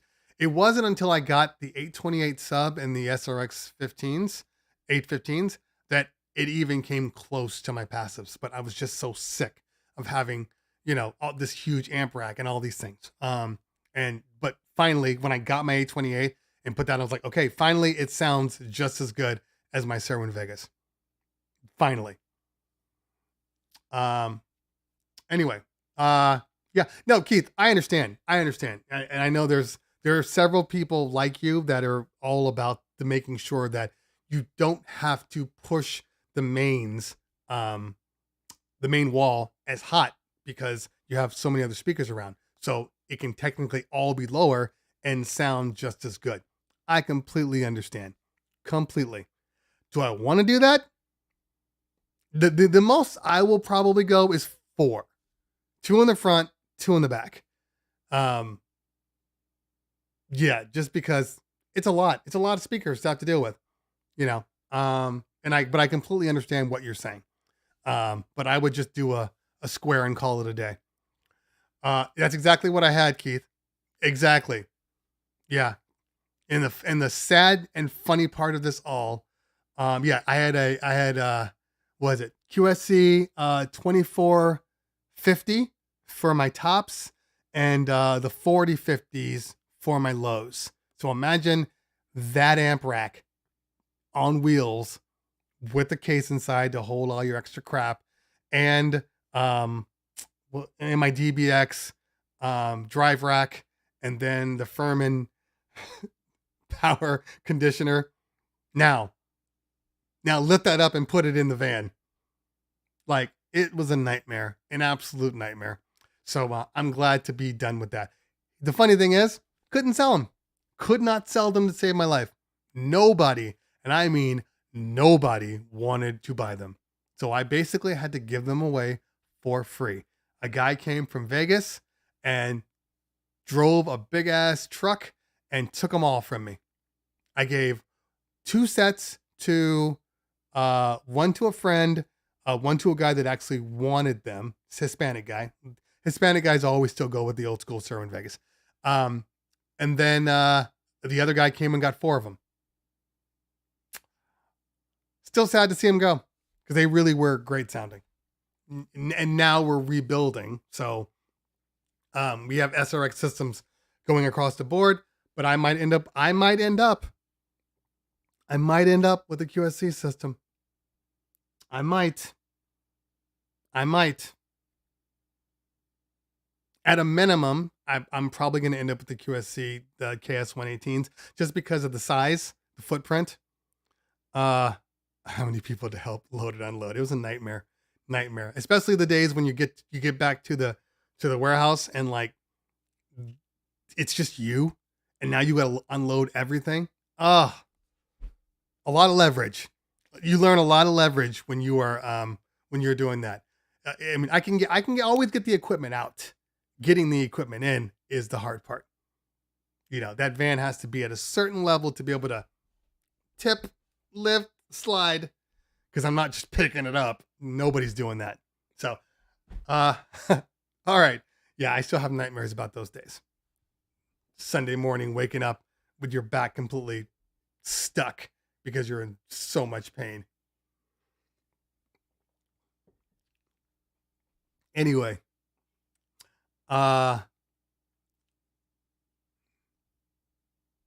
Freddie B says, I love my sound system. It's amazing. Step up QSC. Did you hear the JL Audio Gotham? No, but I had JL Audio in my car when I was younger. They always make great speakers, but I have not heard any of their stuff. No, I've now listened to QSC. And I have a friend of mine that's going to let me borrow. He's got the QSC 12s and then the 118 subs, two of them. And so I'm going to use those on an event. After that, I will make my decision after that. So, all right, guys, it's 12:50. And, but having said that, I still love my SRX 15 with the A28. Still love it. Still my favorite sound coming out of a box.